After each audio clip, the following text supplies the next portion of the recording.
Hello, everybody.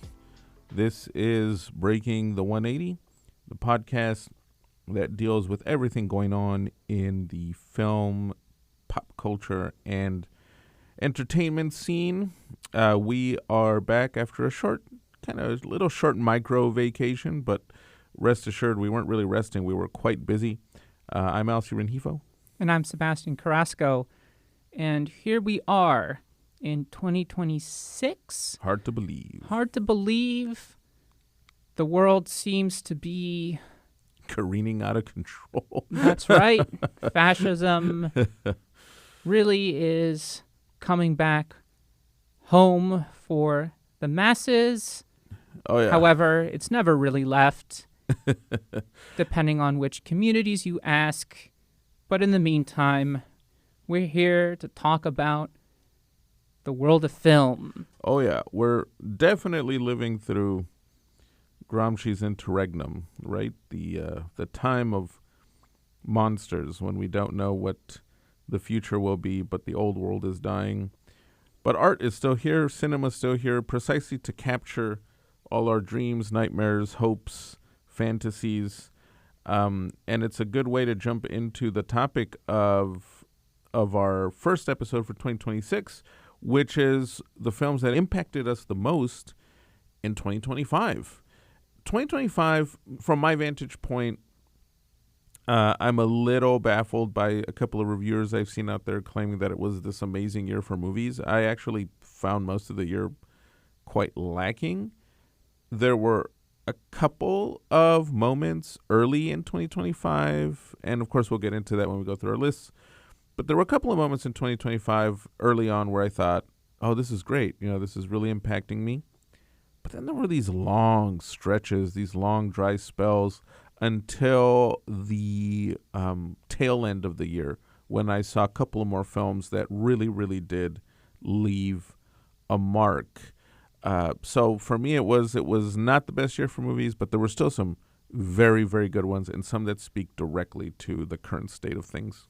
This was indeed, every year feels strange when it comes to film, but in the last few years, by the time I've gotten to summer, I've seen at least 2 to 3 films which I feel pretty confident they are the best of the year. Right.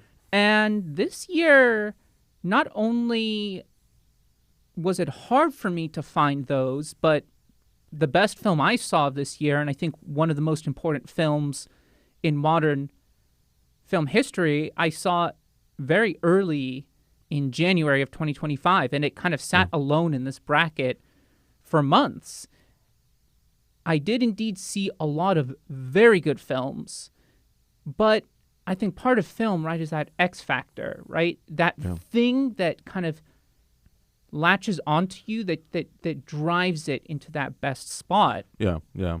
And I think my list in particular is going to be not eclectic, but pulling from more sources than usual. And I'm actually very proud of this list. And I mean, I'm proud of every one of my best lists, but I think it really feels like in the last few years, I've hit a point where my palette, I'm really coming into my own in terms of what speaks to me these days. Because, yeah, everyone has access to great cameras, right?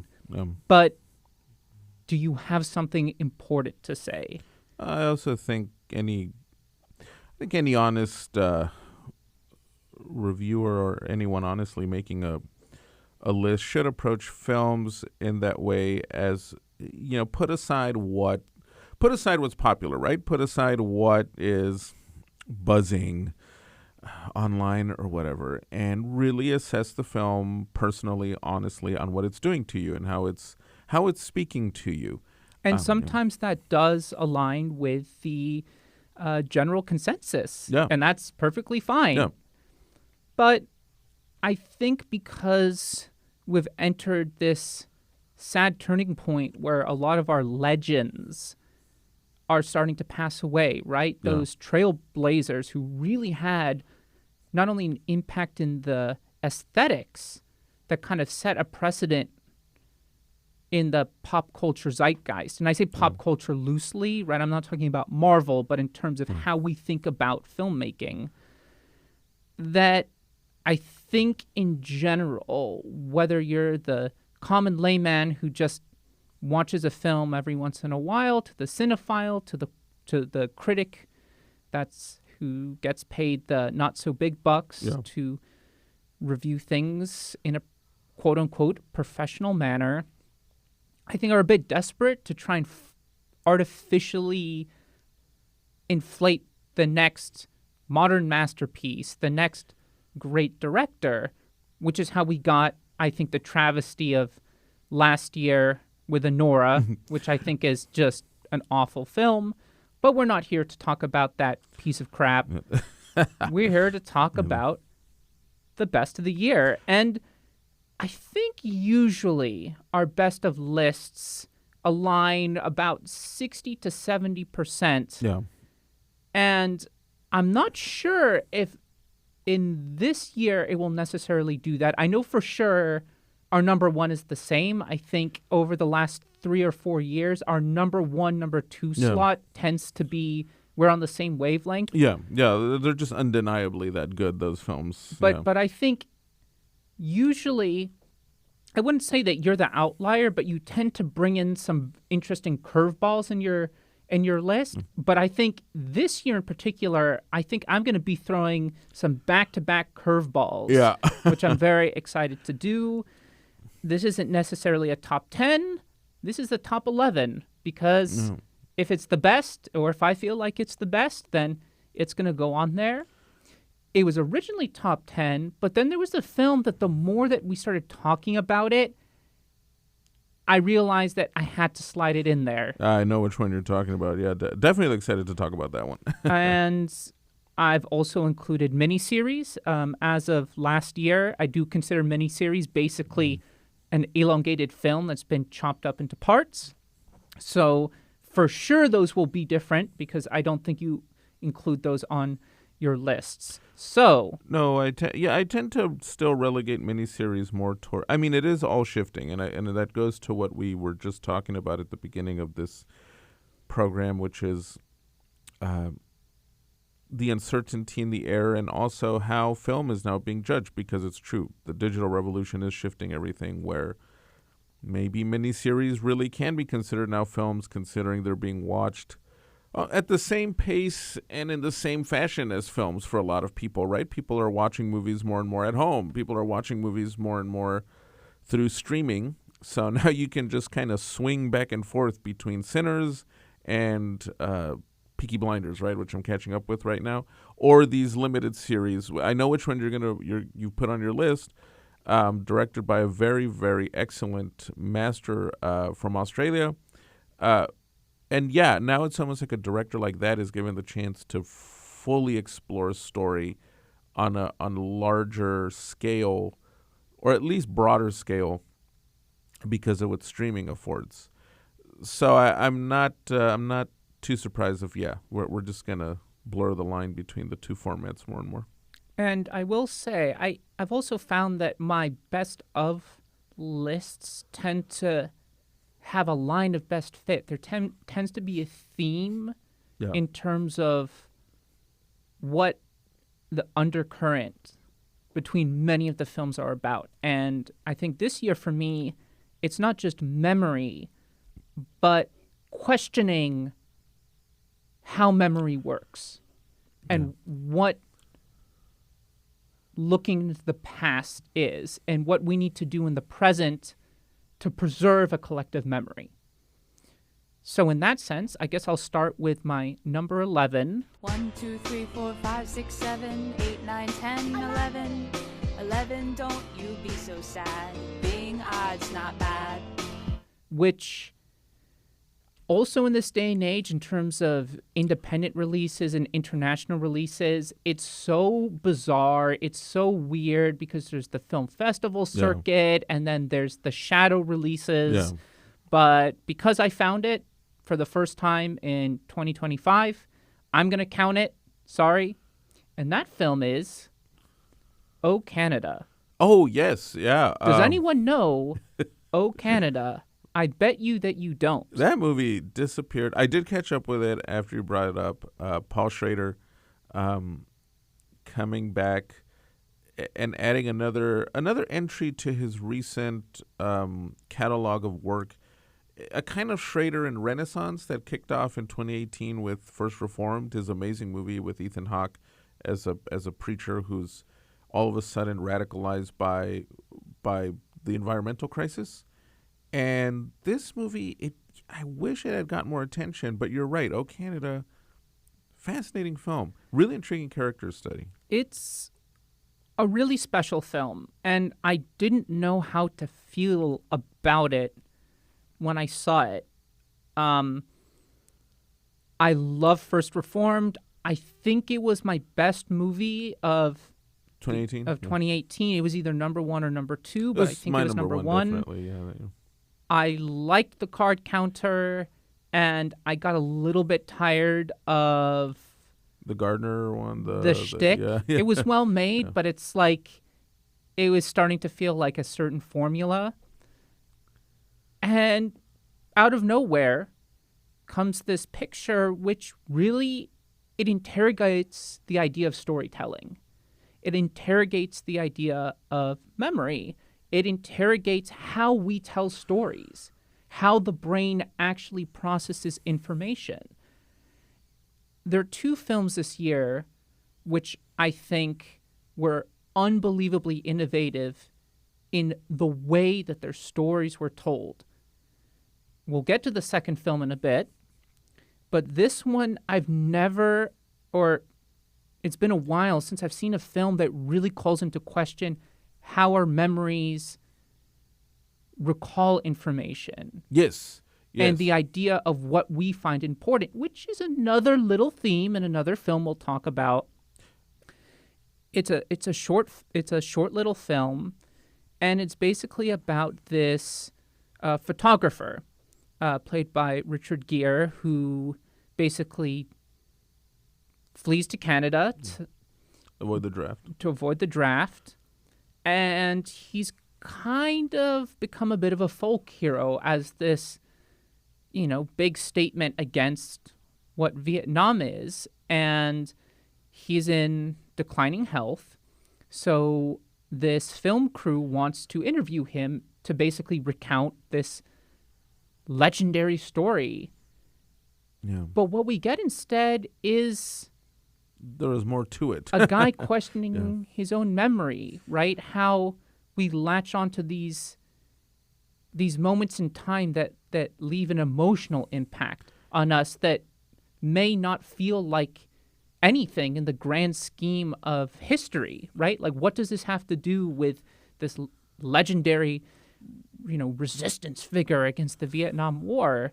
And played in his younger years by Jacob Elordi. Just to clarify, so we switch back and forth between Gere as the older version of the character, and then we get these flashbacks with Jacob Elordi, or the film cuts between timelines in a very interesting way.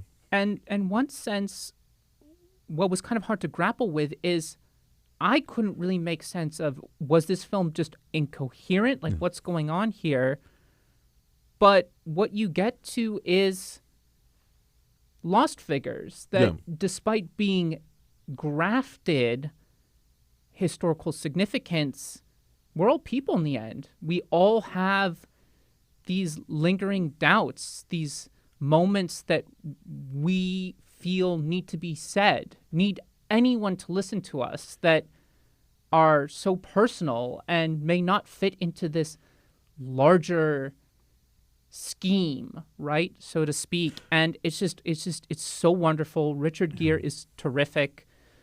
Jacob Elordi, he's fitting into that kind of sad boy stereotype, and it's in fact his second role where he plays the younger version of this important figure within the narrative of a film. Right. But it's so beautiful. A wonderful score by this band called Phosphorescent. And yeah, it just really made me think of just storytelling and what we find important and the need to tell people very intimate parts of your life.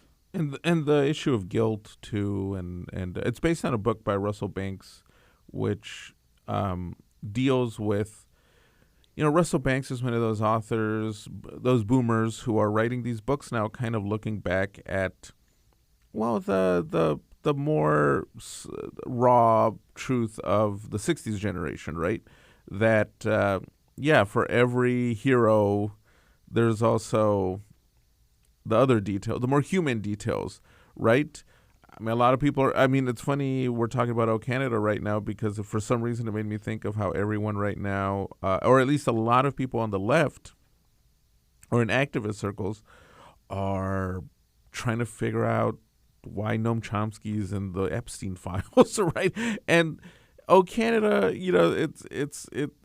it kind of touches on that a little bit, how these behind the public image of these political cultural figures, there's very human things that went on, and very flawed Some could even things. call selfish, or yes, even fear, fear of commitment, domestic life, to your civic duty as a citizen of a quote-unquote democratic country. But it's really beautiful, and maybe I haven't unraveled everything that it has to say, but that's also what memory is, and motivation. Some motivations we'll never get to the bottom of. Some motivations only make sense to the person, but they still feel the need to share it in case it connects. So that is my number 11. Well, mine is just 10, and I'll start off with, which I tend to put the lighter stuff. I do structure the list in a way where I'll put the kind of lighter, more fun stuff at the tail end of the list. And so number 10 for me is Nouvelle Vague, which is new wave. It's Richard Linklater's really fun homage to the whole French New Wave movement, with this behind-the-scenes movie about the making of Breathless, Jean-Luc Godard's iconic French New Wave film that has proved to this day still highly influential. For those of you aspiring film students out there, without Breathless, you don't get Bonnie and Clyde. You don't even get Natural Born Killers. Or Terrence Malick's Badlands. This genre of the romantic outlaw on the run with a girl, and they have these dangerous adventures and all that.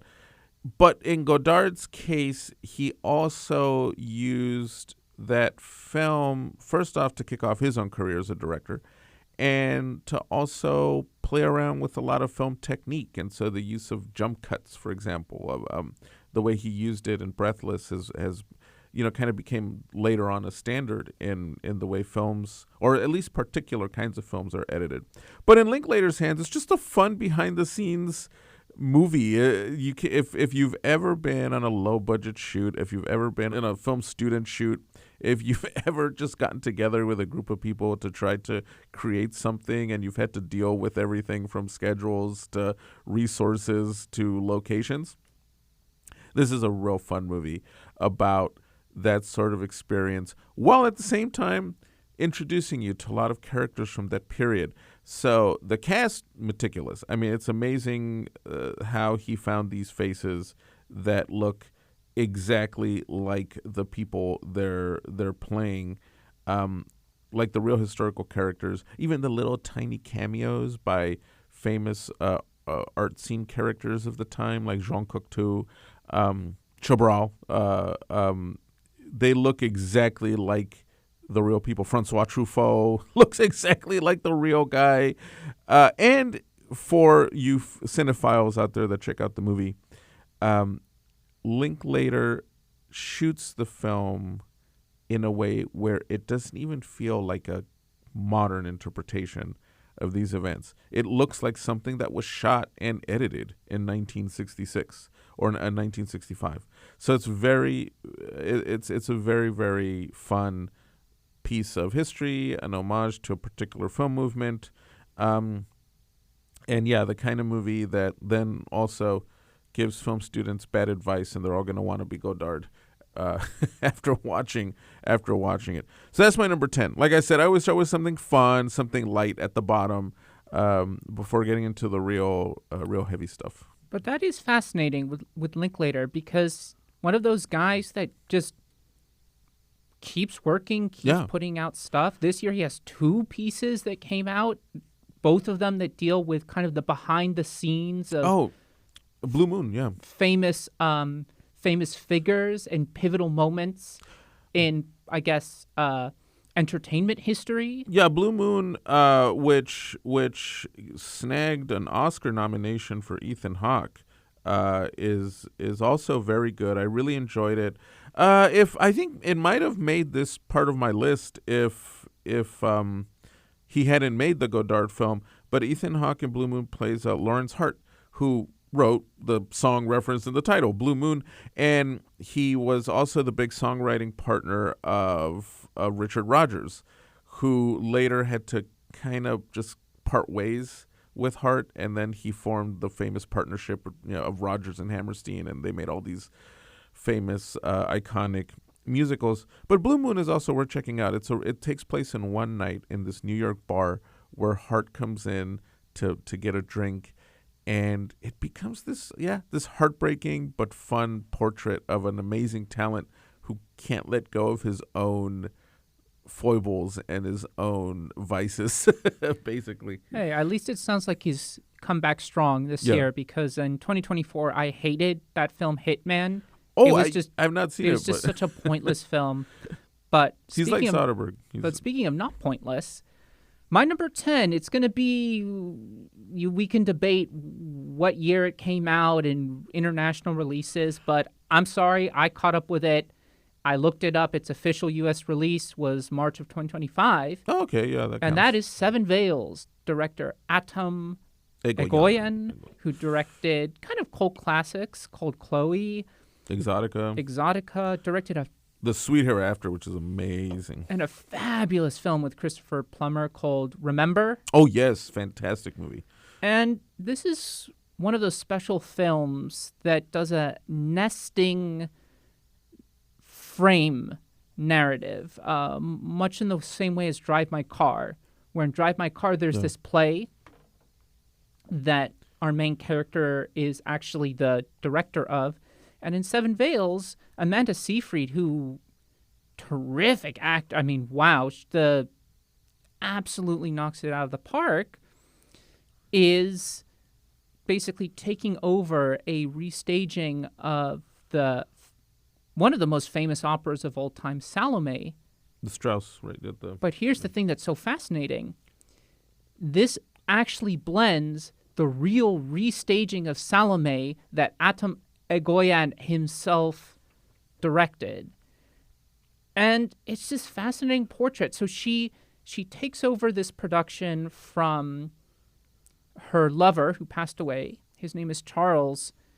And it's just this fascinating exploration of legacy and the way people inject themselves into music and how the love of a person and the mythology of a person lends people to act in just very bizarre ways, right? This resistance to change, to honor someone's memory, versus actually making those changes because you yourself loved that person and knew that that actually embodies what they stood for. Well, the lingering shadow of a mentor, and especially one interesting subtext of the film is how to approach creativity and mentorships and that whole relationship in a world where we are or have been reckoning anyway with power dynamics, with power relationships. And it touches on stuff like Me Too and infidelity in a very mature way.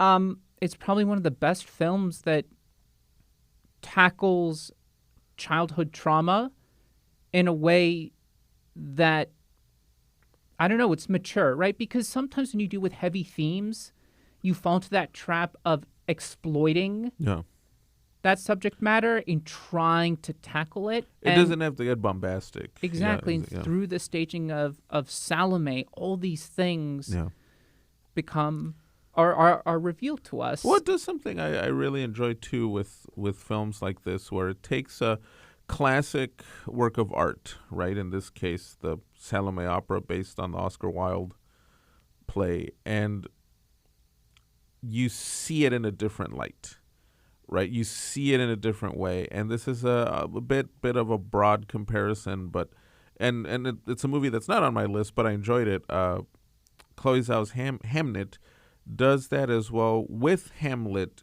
in its closing moments, and this movie does that too, where Egoyan, who's a greater director than Chloe Zhao, in my opinion, is canceled. No, just kidding. He does that so beautifully, where he knows how to subtly connect the moments he uses from the opera to Amanda Seyfried's inner struggles, her debates, all these things that are going on. And of course, the title of the film is it's directly referencing the Seven Veils moments in Salome. Yeah. The famous dance of the Seven Veils, which of course, right, the beauty of the writing and the structure, it's the moment in the play and the opera where Salome, the daughter of King Herod, not the daughter of King Herod's mistress, dances for him, and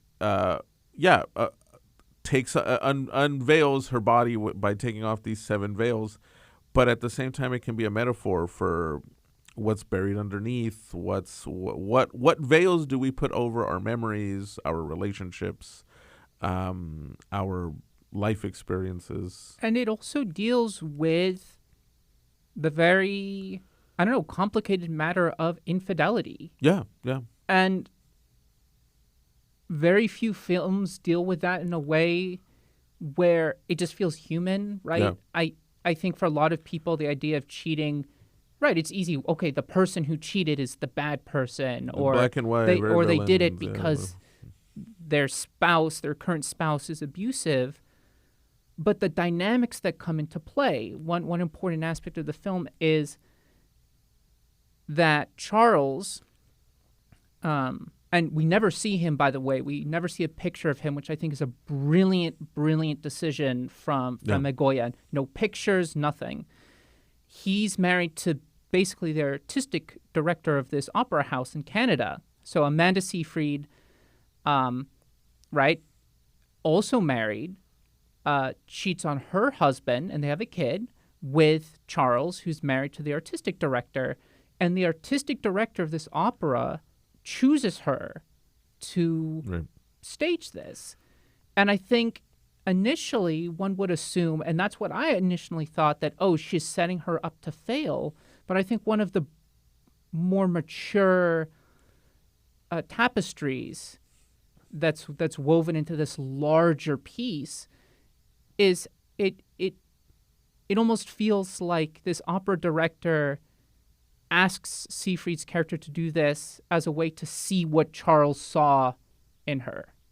Yes, it's again those fine dramatic threads that you would not get in your typical quote unquote Hollywood production, right? Because Egoyan is still working out of Canada. He still uses independent funding and basically rides his own ticket, right, as they say.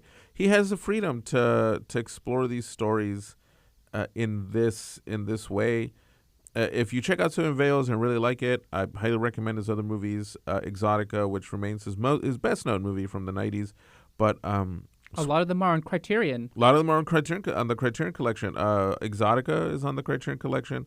I wish Sweet Hereafter was on there, but it's a movie worth checking out. He actually did an interesting one about the Armenian genocide, Ararat, which is also worth giving. And Chloe, which you mentioned earlier. In fact, Seven Veils kind of marks a reunion for him and Seyfried, because he did Chloe with her, which is more of a semi-erotic thriller. A lot of fun. Very, very good movie. A little more sleazy. Yes. Exactly, a lot more fun. But Seyfried was so young when they did that one together, and now that she's a little older, a little more mature, they're exploring this richer territory, and it is from her, probably her best work. She was also in a movie we mentioned earlier, First Reformed, but in this one, you really see a range that is underused, especially with actresses who, I mean, okay, let's just call it what it is, who are very pretty.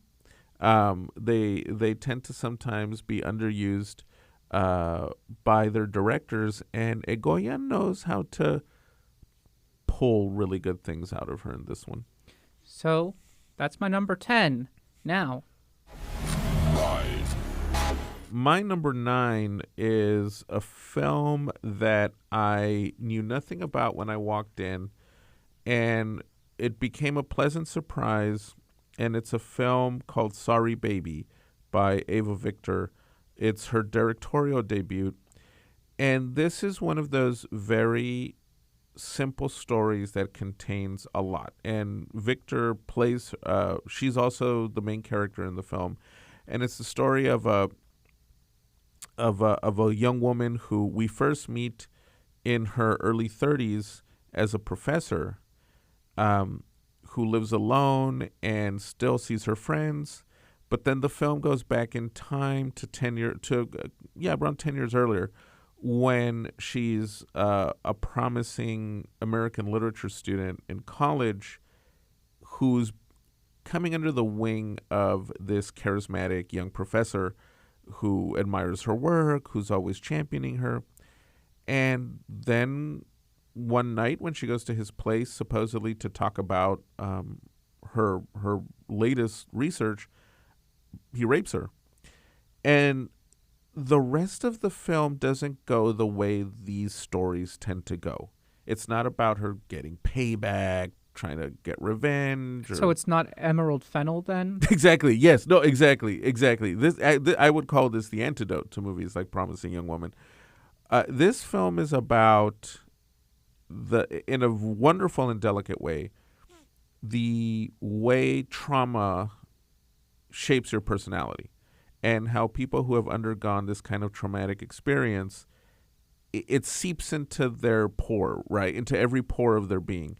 So as her life continues and she gets her degree and she keeps pursuing her academic work, it's about how now she's a more reserved person. She's a more frightened person. It becomes harder for her to trust people. And again, it's not some kind of flag waving, in your face movie. No, it's a portrait of, and Victor says she based it on an experience she had. And so you really get a portrait of what, especially women who've endured sexual assault, how their lives evolve, and when people say things linger or that it affected you, it's something much more intimate and broad than just saying, oh, well, that's why so-and-so is whatever, these cruel words we use sometimes, right? Oh, that's why so-and-so's messed up.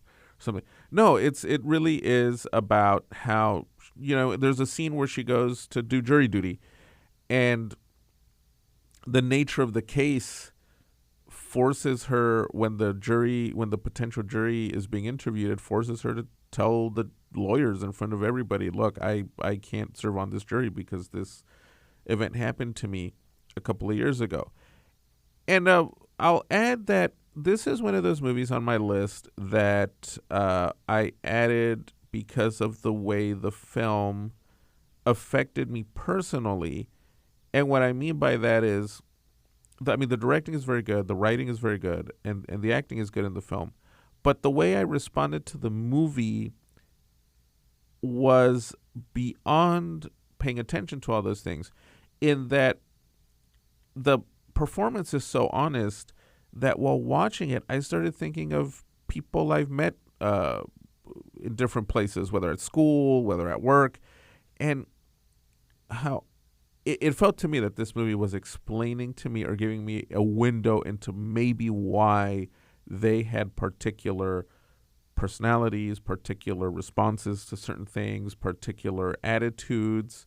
It made me empathize in a way with not just the character on the screen, but with people I've met before, in the different places where we end up in life. And for me, that's the mark of a good drama of this type, where you kind of stop focusing on just the cinematography and the editing. And you can't fake that. Yeah.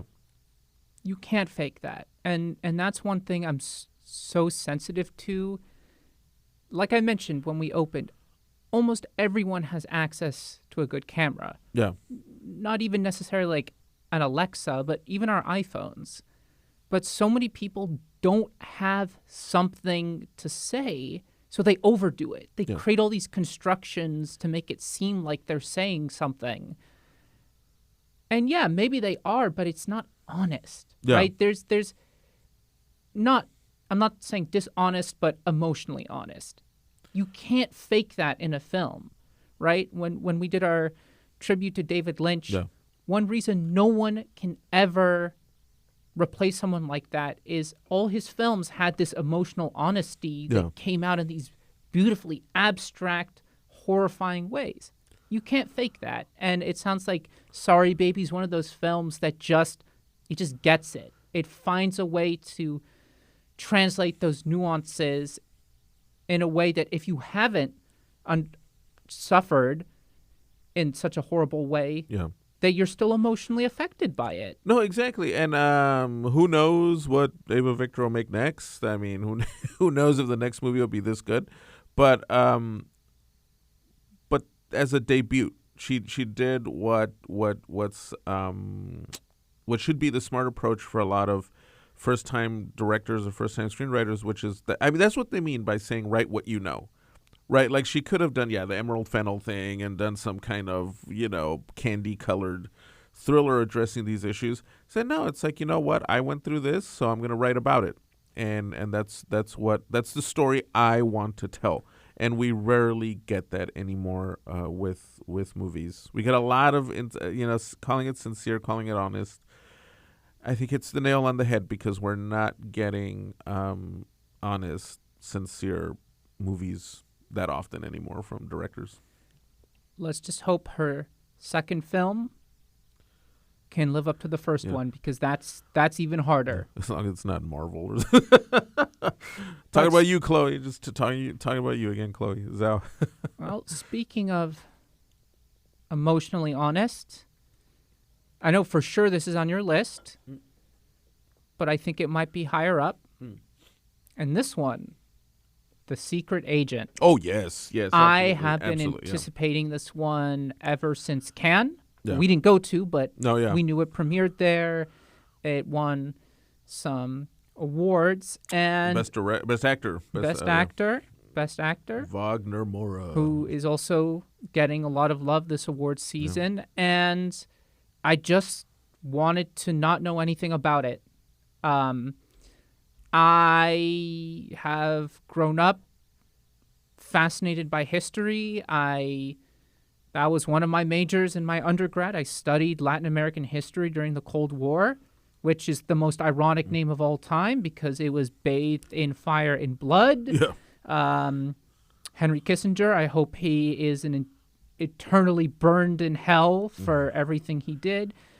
And we've been getting some great films in the last decade, or not that they've been absent, but we're getting them with more frequency and more acclaim from South America and the Southern Cone that address the traumas and the aftershocks of these military dictatorships. Last year, I'm Still Here was my third best film of the year. Absolutely brilliant film. And The Secret Agent is a very special film. It's one of those films that if you walk out of the film with a concrete picture in your head of how good it is, I think you're lying. Yeah, yeah. It's not one of those films. This is the second film that I mentioned that has a really beautiful, unique method of storytelling. And I'm not going to spoil what it is because that's part of the experience, but throughout the whole film, you're really wondering what is going on here. Who is our lead character? What's going on? And it does that brilliant, I'm not going to say bait and switch, but that's the closest word, where you think that you're watching a particular story, but then the director kind of steps back and opens the curtains and says, this is actually what the story's about. Yeah. And I really want to be vague because this is such a special film. And trust me, you need to put the work to stay with it. Yeah. Because it's not, it takes a while to not find its groove, but to really get you hooked in a way where you're like, okay, I feel the rhythm.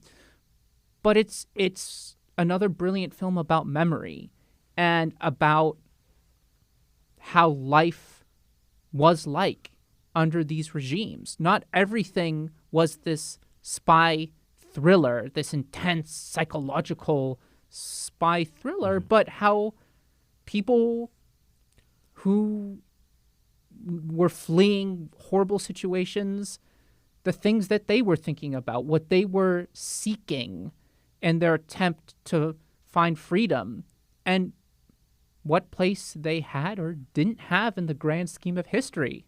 It's a wonderful, it's a really great example of setting up an environment. The director, Kleber Mendonça Filho, he's obsessed a lot with his country's past, but not in the way other directors like I'm Still Here, Walter Salles, or other directors from South America have been. And what I mean by that is his films, the politics or the political statements are there, but they're more under the surface. He lets it all kind of be. He kind of lets us get the point by seeing the environment.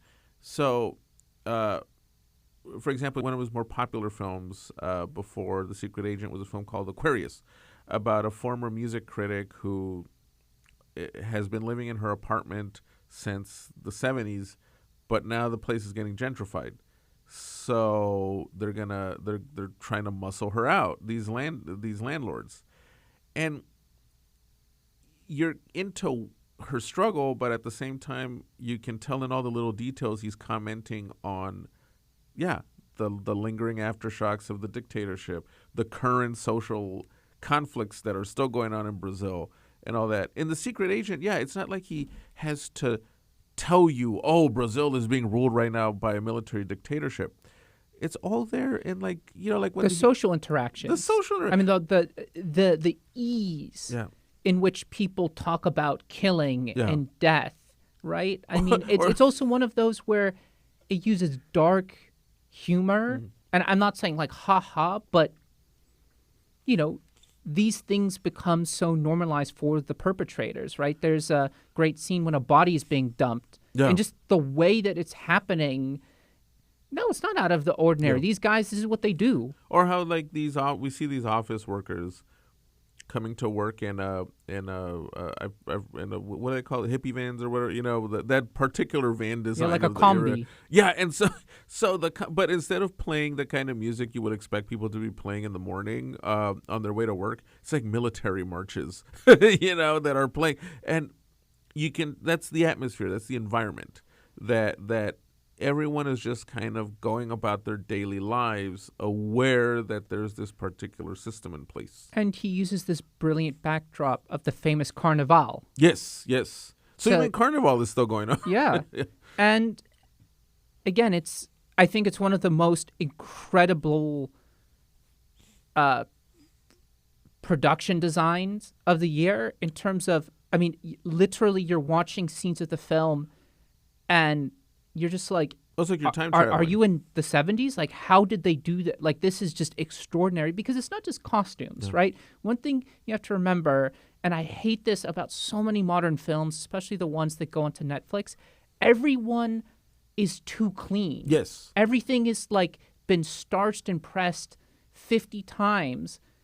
And this world, it feels lived in, right? There's scenes, again, not spoiling, but there's scenes when people are walking through crowds and you're just like, I just like don't understand how they made, I don't know, they put this sazon in there where you're like, this just feels like rediscovered footage from that time period.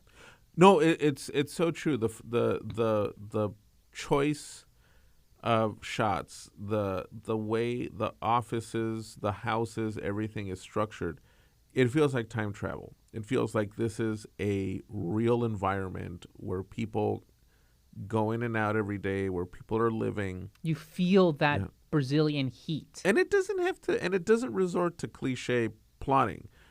So, I mean, this is not a total spoiler, but I will say the term "the secret agent" in the title is almost ironic because Wagner Moura is a man on the run, but not in the way you usually get in these kinds of movies, which is all I'll say about why he's on the run. But, and that's the fascinating thing, right? How he misdirects you through the name of the film, through the way that he initially constructs the film.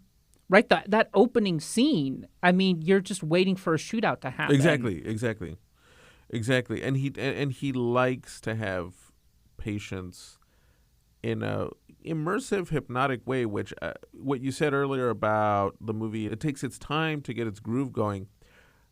Yeah, I think audiences used to the kind of hectic viewing habits we have now.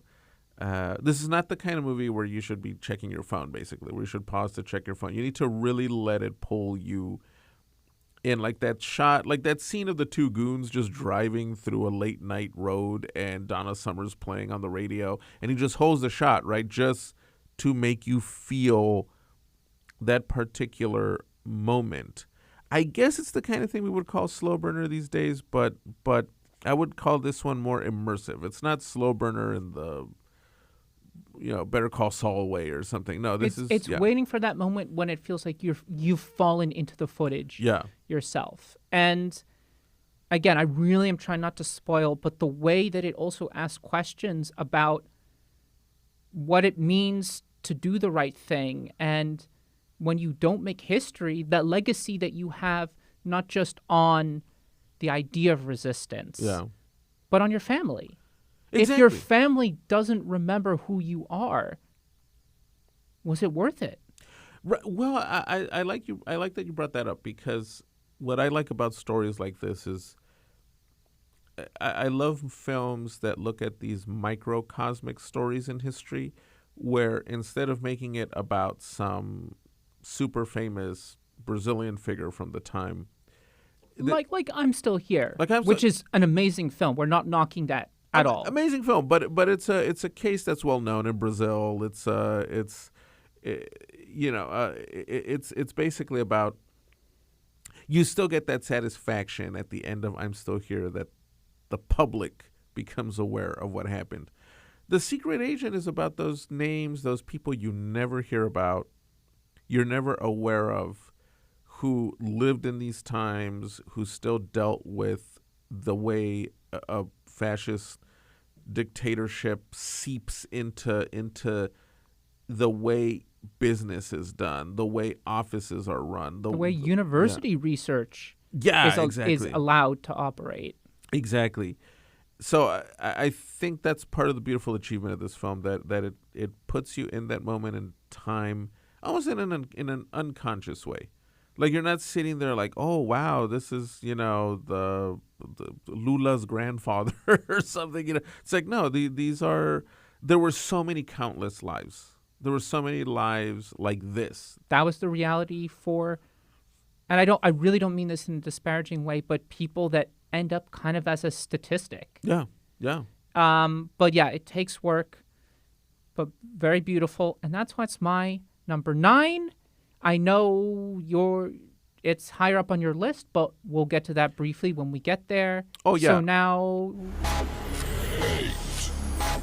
So the one popcorn movie I thought really reached a really great level of artistry in 2025, and it's getting its just recognition in the awards circuit and in the popular culture, is Ryan Coogler's Sinners. Sinners, I thought, was a great combination of genuine large-scale filmmaking with a genre that's, for lack of a better word, it's pop art, right? So it's a vampire movie, but it takes place in the South after World War I, with Michael B. Jordan playing twins who are opening this juke joint, and it becomes both a vampire thriller, but Coogler then also uses it to explore in a fun way all these various themes about the roots of the contemporary United States, the roots of American music, Black American history, right? As we would expect from appropriation. Appropriation, yes. You know, the way that he uses the vampire in the film is very interesting, because more often than not, most films, they take two paths. Either that, like, vampires are this higher form of being, they're this secret society kind of thing that are staying hidden, but they manipulate the world, or that they're these, inherently, they're just monsters, right? But one of the smart things that he does, and I liked the film. I enjoyed it. I understood the themes, but I couldn't put it on my best, but he's a very smart director. I loved that. The filmmaking, it felt like very classical. Exactly. European filmmaking. But in terms of the vampires, right, it's this idea that the lead, I guess the alpha vampire, I don't know what the official term is, kind of sets the precedent for the behavior of all the other converts. That it isn't the fact that you're a vampire, that you're evil, but the potential to influence so many other people. I wonder if that's relevant at all in American society. No, but see, exactly. And so few popcorn movies throughout the year make us even ponder those themes, right? I mean, I guess you could also throw a little nod at James Gunn for also making Superman more than just a Superman movie. It also had great visual commentary on the fact that we still live in an era of genocide, that we're being ruled over by these mad billionaires. Wouldn't it be nice if Superman landed in Gaza and stopped what was happening there, or punched out Elon Musk? But Sinners, as you were saying, it deals a lot with these issues like appropriation, the way the vampires are written as more than just the cliche monsters was cool, and the way he uses music to kind of narrate the evolution of music in this country. One of my favorite tracks on the soundtrack, Pale Moonlight. Yes. Yeah. That's been on repeat. That song is incredible. Oh, it's great. And then the way you see him fuse, like he'll nod at the blues, he'll nod at country, but then he'll have the vampires leading a dancing circle where they're doing Irish. They're doing Irish music, because it's also part of all these things. Basically, have melded together to produce what would eventually become country music, rock and roll, all these things that we now just don't even think about when we're on Spotify. And one of the nice touches, right, because it's a period piece, right, there's this vampire threat, which kind of becomes the forefront of the story. But then it actually has this interesting, it's not a second, third act, but it has a false third act. Yes. The way that the film actually ends, it brings you back into, I guess, the tragedy of the Black experience in this country. Coogler brilliantly shoots it in the style of a classic American epic, right? It's almost like if Michael Cimino had done a vampire movie. It's a very unique experience, and thankfully it was a big box office hit. So it shows that there is hunger for something different. Like, it doesn't. audiences don't just want the same cookie cutter factory stuff. Even if they want a vampire movie, fine, but try to do something different. Give it a little more. Give it some bite. Give it some bite. Yes. So Sinners. That Good- one was Good, my good number 8. nod. So my number 8, and that's The Life of Chuck. Oh yes, absolutely. Does anyone remember The Life of Chuck? No. Because it was for the 2 billboards and the 1.5 ads. It just came across as some like North of Montana, Comrade Kamala, liberal, like feel good film. The poster looks like it's a lawyer just dancing, And But Mike Flanagan comes in and adapts a Stephen King short story. Story. It's in a really fun collection called If It Bleeds. And I knew nothing about it. I just watched it and I was like, what on earth is going on here? And once it kicks in, what's happening, it's an extraordinary piece on another one about memory. Yeah. When the physical body starts to go, what are those special moments in life that will stick with you up until your consciousness ceases? And what impressed me so much is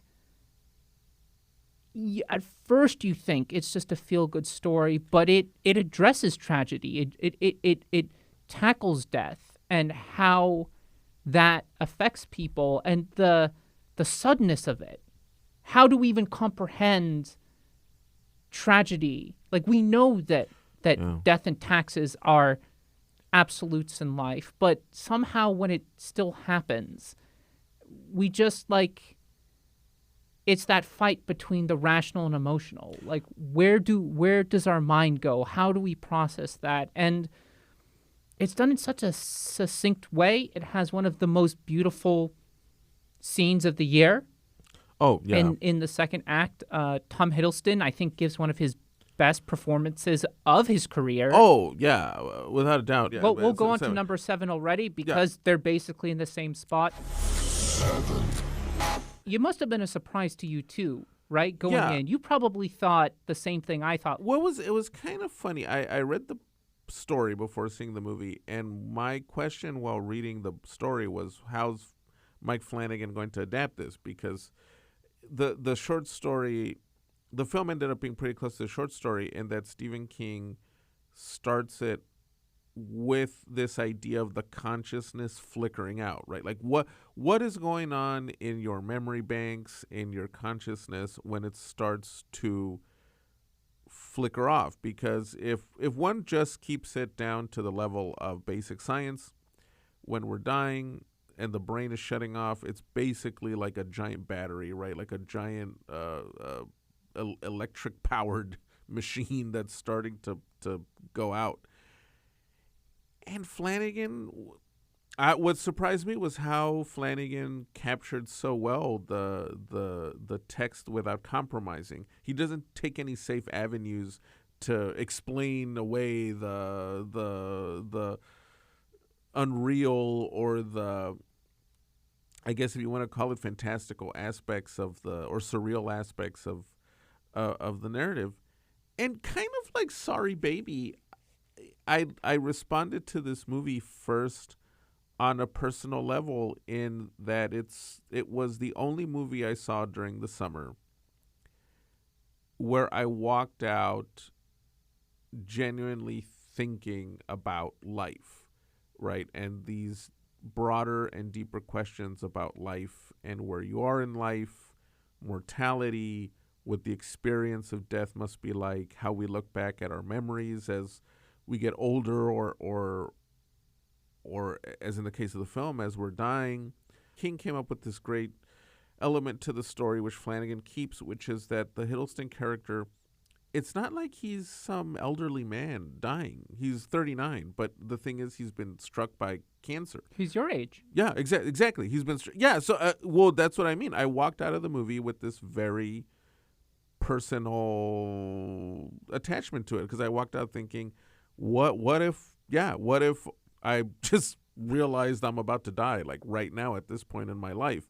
How would my brain process all the memories I've stored in there since then? The random faces, the random places I've been in, or it does something beautiful in that the movie focuses on the small moments. It's not about, oh man, this guy's dying, so now we're going to do the Citizen Kane thing and go through all the epic moments in his life. Say, no, I mean, what if mattered to him? Yeah, like these little, like the moment you were just describing where he's walking one day down the street and sees a street drummer. How does he remember his middle school years? And it all forms this cohesive whole in a movie that in a way is pure cinema. The great thing about it, right, is the use of leitmotif. Yeah. Because it's finding that balance of showing something enough that it registers but not beating over the head is very tricky. And yeah, I give Flanagan credit, but I give his editor credit too. Oh yes, no, the editing is great. Because the way that the leitmotifs are used in the film, once it hits, why those certain memories are there, I mean, you're just like, it really hits. It really affects you, because even though he's still young, I mean, those are 39 years. Those are a lot of memories. By then you've accumulated, quite a bit. And the way that certain flashbacks are presented, like why he starts dancing, why does that mean something to him? The way that it's first shown, that little snapshot, it's like the same. It conveys that feeling that's so hard to translate. Like when we hear a piece of music or we smell something, and we just flash back to middle school, and we don't know why. Yeah, exactly. And yeah, I mean it's extraordinary. I couldn't believe how much I liked it. I'm going to move on to my number 7, which is a miniseries called Death by Lightning. This is a wonderful miniseries adapted from Candice Millard's Destiny of the Republic and helmed by Matt Ross. What's so great about this miniseries is it doesn't just try and recreate the assassination of James Garfield. It actually tells a very pointed story about a guy a Civil War veteran who, again, remember, this is the context of the United States, so grains of salt, but a guy who had kind of noble intentions for becoming a politician and kind of falls into the presidency in a system that is all about favors and backroom deals.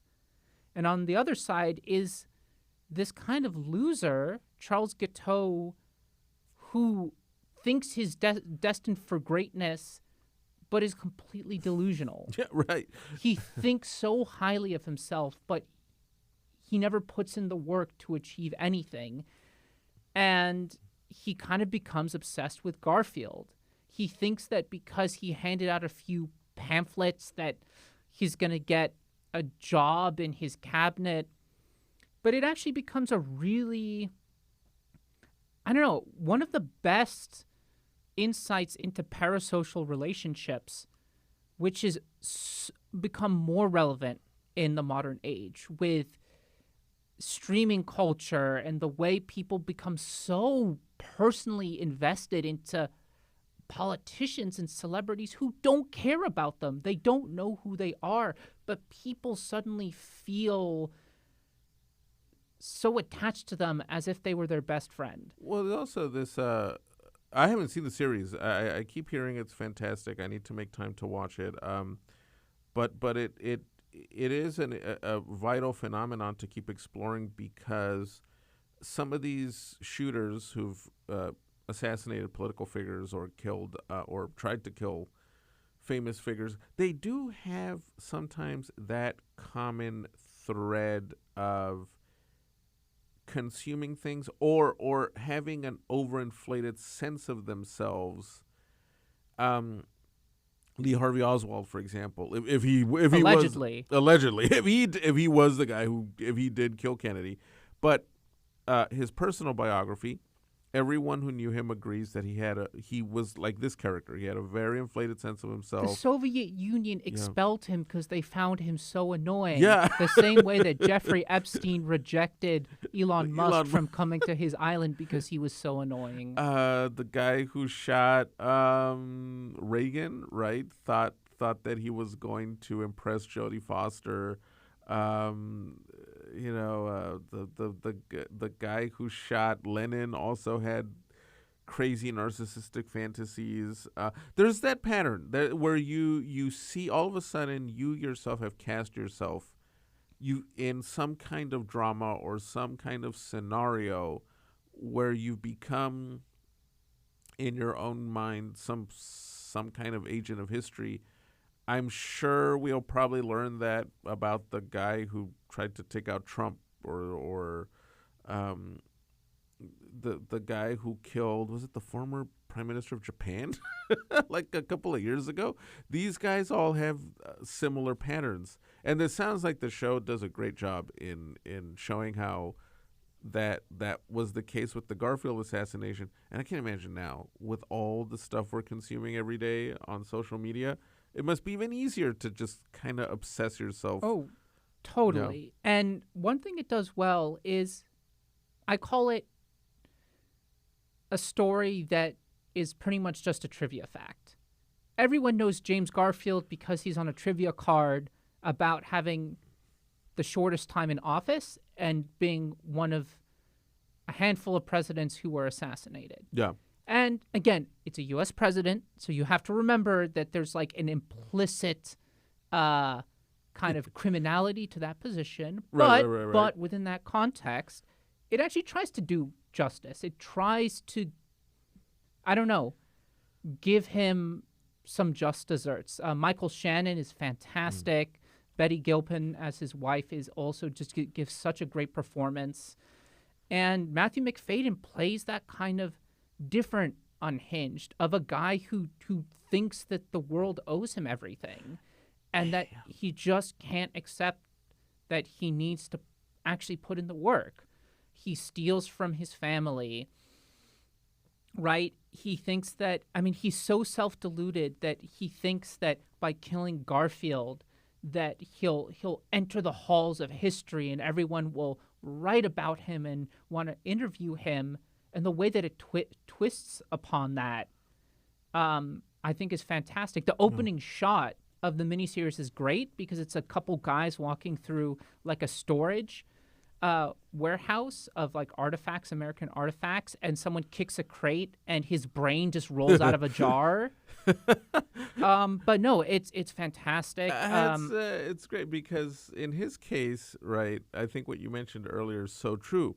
Garfield tends to be known for having been killed, but his assassin is not as popularly known as even, there's the obvious ones, John Wilkes Booth, Oswald, but he's not even as well known as Sirhan Sirhan, the guy who shot Robert F. Kennedy. Princhep. Yeah, exactly. Yeah, all these guys who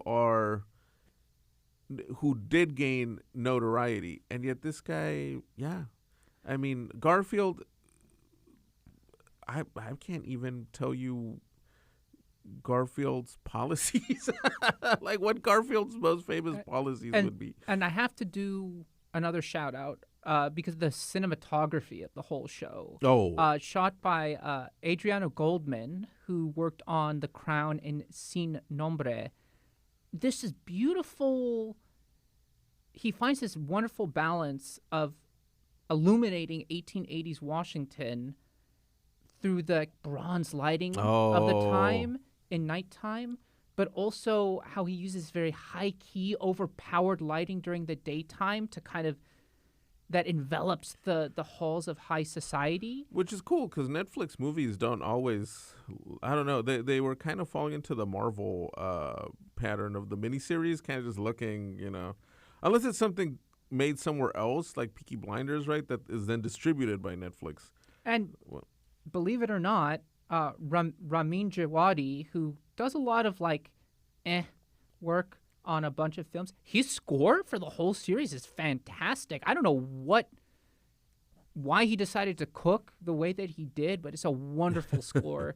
A really fantastic miniseries. It has a bunch of great actors in there, and yeah, it one of the best insights into American politics. Maybe this is how politics works in every quote-unquote developed nation, but truly wonderful, and that's why it's my number 7. So now we hit 6. The Secret Agent. So I'll just reiterate what we talked about earlier, which is that it's a fantastic film, really puts you in that place in Brazil, really creates characters you care about who then develop as the story goes on. Wagner Moura, I'll say it's probably his best performance. You may remember he first got famous playing Pablo Escobar in the first season of Narcos. I heard his Spanish was great. Oh, we talked a lot about the content, but why is it your number 6? Why did you find that spot? Because that is pretty high up. We're almost at the halfway mark, and you put it over Life of Chuck and a couple of these other pictures. Why did you want to put it there? I think for me, it's that in terms of the level of the craft and the directing and the way it talks about important, very urgent issues in such a wonderful, subtle way. And while I loved Life of Chuck, great movie, and why it's on the list. Secret Agent, though, was one of those few films that I walked out feeling like I had left 2025, right? Like for the entire time we were watching the movie, I felt like I was in the film and getting to know these characters. And that's, as with the other movies we've talked about, that's very rare. That's very, very rare. And sometimes I like to position films at a little higher to bring particular attention to other aspects. So in the case that this kind of cinema is coming out of Latin America now is really, really good. The style of The Secret Agent, for example, I thought it was great that a Brazilian film is made at a level that you can rank with the more notable films coming out these days from places like France or Turkey. In fact, the tone of this film reminded me a little bit of About Dry Grasses. It was great to see that you could rank a Latin American film with that kind of filmmaking, especially since we've been producing lately a short film where we're also trying to prove that you can tell a Latin American story in a way that can compete with any kind of with the kinds of films you see coming out of Europe or the West in general. I guess as long as you don't have Wagner Moura speaking Colombian Spanish. Yeah, I'll quickly say I've loved seeing how he's grown, because when Narcos first came out, I tried to give it a shot, but he kept taking me out of it because of his Spanish. Great show though. I mean, very well made, and I wouldn't want to take away from what he does in that show as well. He's very good despite the accent. So it's great to see Wagner, moving up. Well, speaking of great to see and jarring, my number 6, and I can't believe this is on here, but goes to show you lightning that is called film. Wake Up Dead Man, A Knives Out. Oh, tale. yes. I have not seen it, so please explain how. Like the first one, it was a very quaint murder mystery. Fantastic. It was that really cool, we don't really get. We don't really get Agatha Christie mysteries on the big screen. Properly updated. Yeah. Properly updated, because, of course, in England, they still produce all sorts of shows, but it's kind of more contained over there. Glass Onion, I found very obnoxious. It's one of those that fell into the trap that in trying to critique rich assholes, it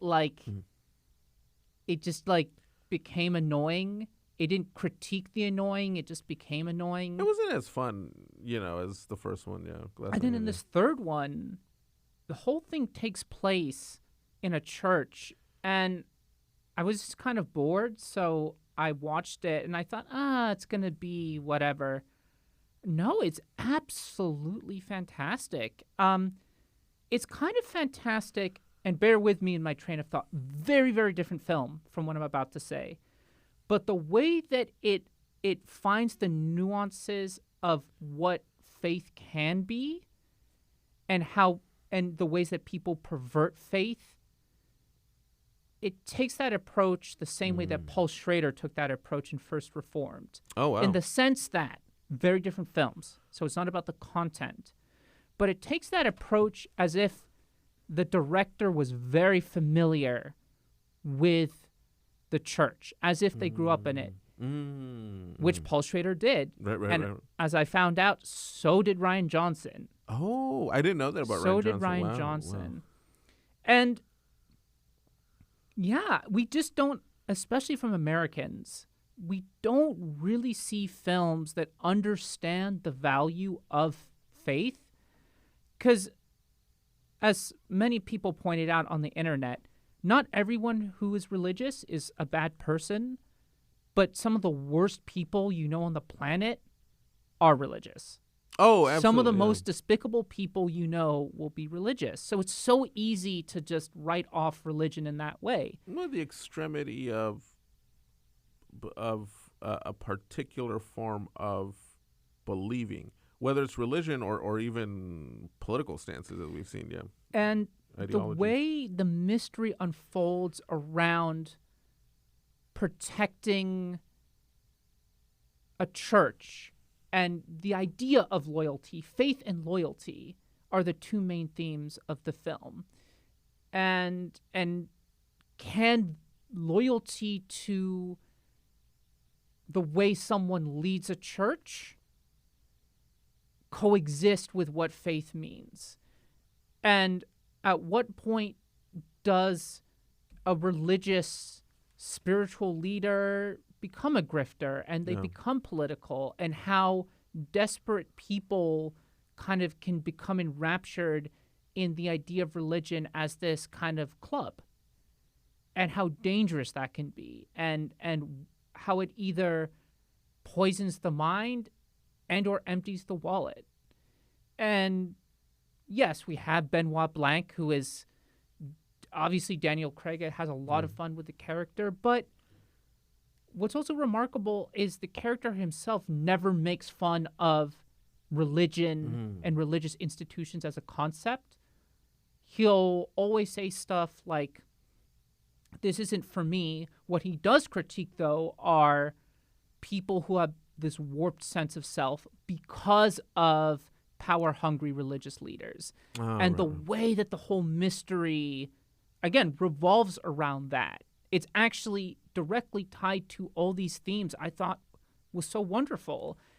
And that kind of sincerity from Rian Johnson, I wasn't expecting in a film like that. And I was hooked in. And I got to give him his applause for being able to pull off something like that.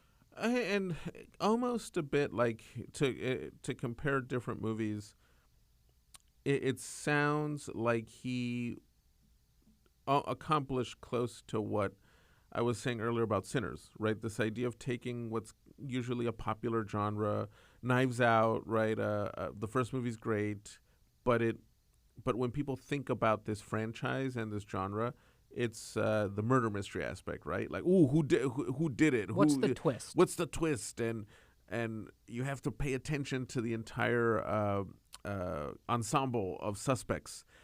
And it sounds like he took that genre, right, that we're all familiar with, but then used it to explore these richer, deeper themes.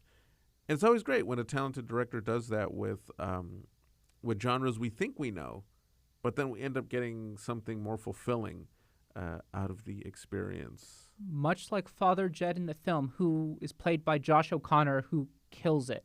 Oh. Absolutely terrific. And oftentimes in films like that, right, when the main character is like a priest, either they end up dead or they're revealed to be like a Epstein diddler or something, or they abandon the faith, right? They realize, oh, look how people have strayed away. This isn't for me. What's so great about the film is reinvigorates why he becomes a priest and understands how important he can be to people, and that empathy. I couldn't believe that he was able to tackle that. It's the good side of Netflix famously giving Carte blanche. to some of these big directors, right? Sometimes it is for the good. Now we're going to leap into number 5. Bit of a wild card because I don't think you're going to see this in anybody's top 10 anywhere, but I very, very much enjoyed and had a special time at the animated film The Glassworker by Usman Riaz. You know what? I got to say, I think every year, not every year, but every year since we've started the podcast, I think there's that one screening that ends up being super special, even if the film isn't good. Like The Meg, terrible movie, but super fun. The screening was amazing. Great snacks. I mean, that was just a great time. Yeah. I've almost been annoying about it because I've been telling Alci about this film for a year? Yeah. When is this coming? When is this coming to LA? Like, what the hell? This movie looks so good. And I looked, and this is why you got to keep small theaters alive, because at our Laemmle Royale here on Santa Monica Boulevard, they had a preview screening. But what we didn't know, it was actually a very special screening hosted by Watermelon Pictures as kind of a little premiere, which included the director. So there was a Q&A before the film with the director. Oh, it was so much fun. It was great. But, as you were saying, you can have a weak film but have a great, fun, memorable viewing experience, especially if you're not alone at the movie. Because many times I've been alone at a terrible movie and it's just terrible. But Slender Man. Exactly. Whereas here, it was a great experience and it was a fantastic movie. What Riaz does is he takes an animation style very close to what we associate with anime. And like Studio Ghibli, that kind of soft faces, that kind of thing. We all know Studio Ghibli. And for those of you who don't know what we're talking about, just think Miyazaki. Basically, if you watched My Neighbor Totoro, Boy and the Heron. Exactly. But Riaz takes that particular style and applies it to this parable that's kind of set in a fantasy country, an unknown country, but clearly modeled on the history of Pakistan. We also have to do a little bit of history on this film itself. Yes. This is Pakistan's first ever hand-drawn animated film. Yes. I wish we saw it in IMAX. in IMAX in its original language, but we saw the English dub, which was pretty good, to their credit. And it does that great thing that the best animation can do, and we hope to talk about one of those films in a separate podcast, where anyone of all ages can approach it. Right there's a simple story, beginning, middle, and end, that evolves around a couple characters, but it doesn't shy away from the realities of war. Exactly. It becomes a beautiful parable about pacifism versus where it's easy to kind of declare yourself a pacifist until you're faced by actual war, by extreme violence. And then nestled in there is a wonderful love story, and it's all told with these sweeping images. And it also tackles class disparity. Yes, that too. Well, and the way class disparity then, there's a cliche sometimes in these romantic stories about the person from the lower class falling in love with someone from the upper class, and they can't be together for those reasons. But here it makes complete sense. And then war becomes a factor, and no one is immune from a bomb. Let me put it that way. Exactly, and how even the upper classes eventually have to face the consequences of being the class that usually takes us to war, and on these really wild, unfortunate conflicts. But then it's captured with just this beautiful, melancholic, ethereal style, and the music too is so gorgeous Which he and composed. enveloping. Also, no, this guy's what an amazing talent, Usman Riaz, and hopefully he gets to make more movies. These days, you never know. The only reason we got to see it is because it was distributed finally in the U.S., as you said, by Watermelon Pictures, which started off as a Palestinian-based studio getting documentaries out there on the Palestinian experience. There's an audience out there for these films. We know there is. Let's put them out there. And when it's sincere work too, it's going to resonate. Yeah, no, the Glassworker is one of those movies where ever since we saw it, when I meet people who are into animation, people who are into Studio Ghibli, people that are into those kinds of movies, I immediately tell them, no, go check this out. Trust me, it's very, very good. And they come back, when they see these kinds of movies, think, wow, that movie really made me feel something. Why didn't I know this was out there? Not waiting any longer for my number 5, a film that I had been waiting to see. I know you saw it before I did. And man, is it it's something special, and it's called Sentimental Value. Oh, yes. This is an example of refined control from a director and pitch perfect acting. I mean, this is an example of some of the most extraordinary internalized acting you'll see. Oh no, yeah, it's definitely a fantastic, precise drama from Joachim Trier, who some of you may remember first really, really started garnering. He's been working for a while, but his real first international breakthrough came with The Worst Person in the World, which probably remains the best recent film about the millennial experience, or at least a particularly famous facet of the millennial experience. And what's nice about Sentimental Value, before I let you go on why you love the film so much, it's nice to see a director genuinely grow. He could have just explored the same shtick as The Worst Person in the World because it was such a hit. No, instead he decides to show that he's grown as a director. The star, one of the big stars of this film, Renate Reinsve, also shows that she's grown. She could have, instead of playing or taking on roles just like Worst Person in the World, in this movie she's almost like a more mature person, or not mature, but the woman she played in Worst Person in the World, now a few years older. And how would that person have changed and shifted? And to clarify, it's not the same person. It's just not. So people aren't confused. But what if? What if it Yeah. happened? Yeah. And this is another great example of a film that uses another artistic medium as a framing for itself. And we try not to spoil too much, but we can give you kind of the early kickoff, which is that there's this family with a father played by the great Stellan Skarsgård. Yes. Oh, my God. So I good. mean, just shows you people don't know how to use him as an actor. Who's a kind of negligent father, but a very talented director. And he basically leaves his wife and 2 kids.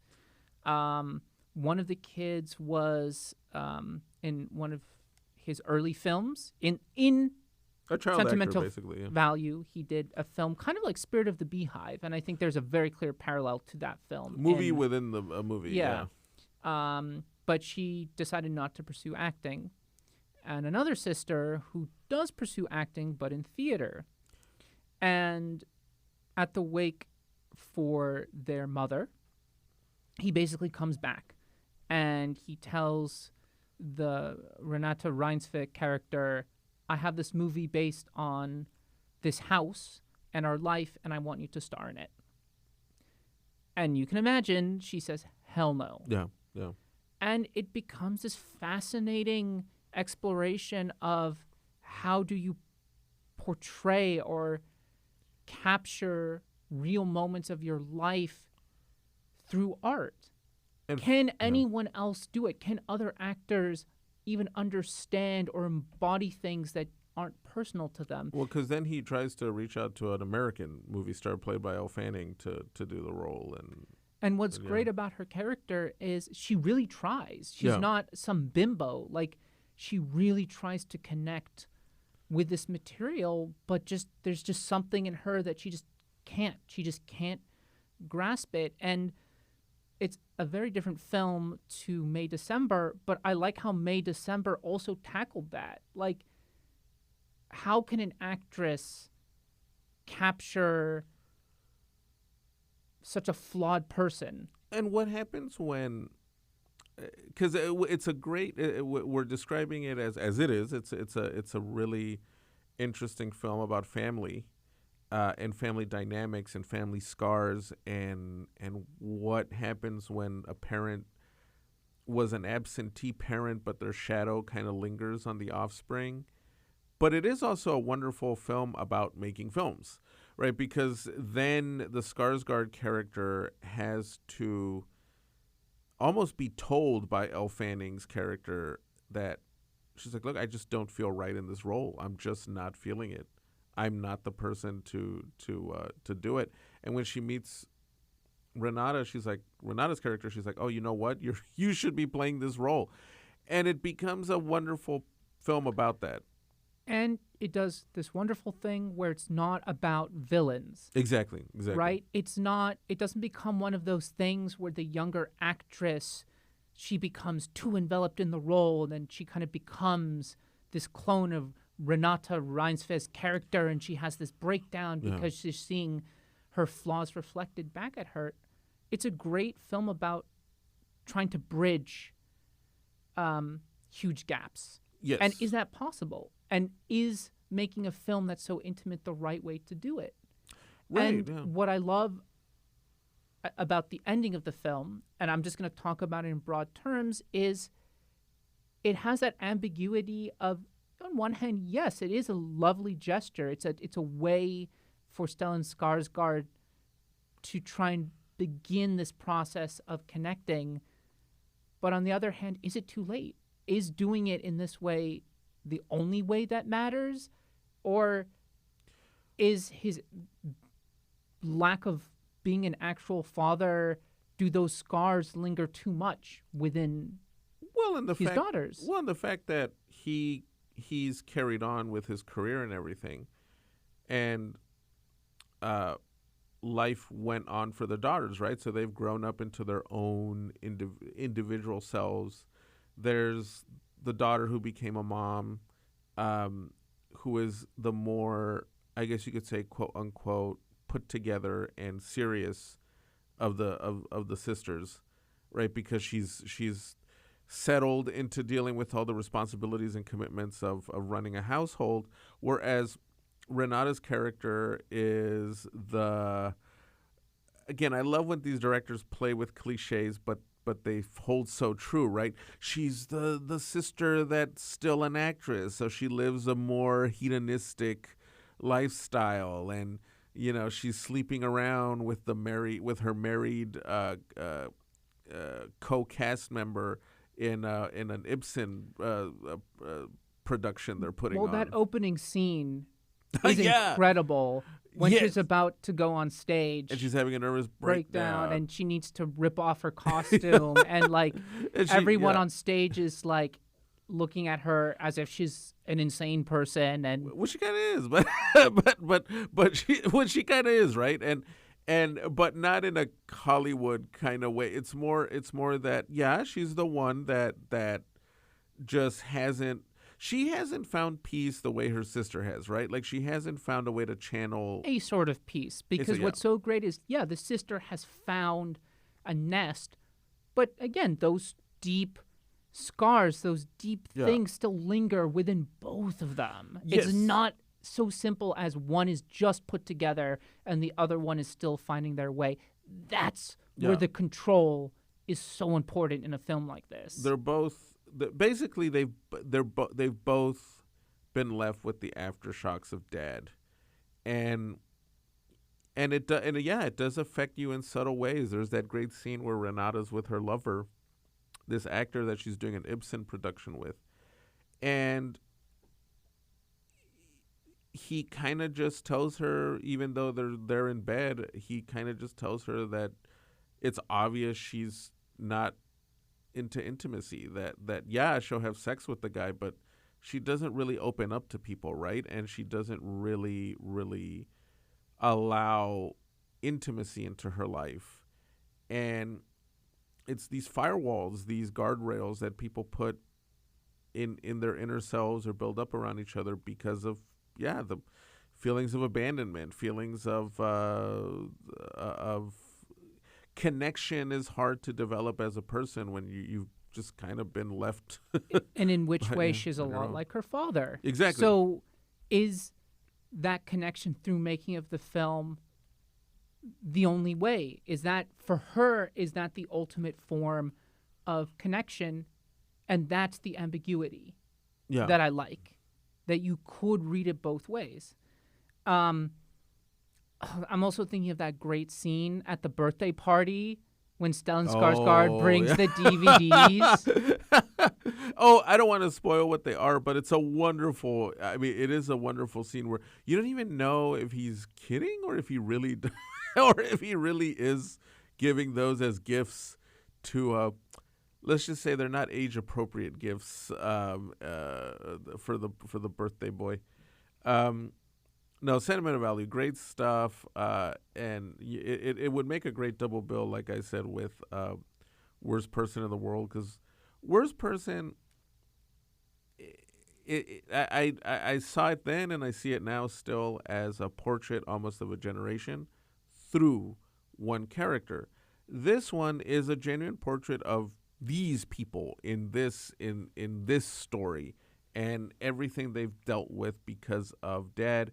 And you're right, the ending doesn't give you easy answers, but it does suggest that,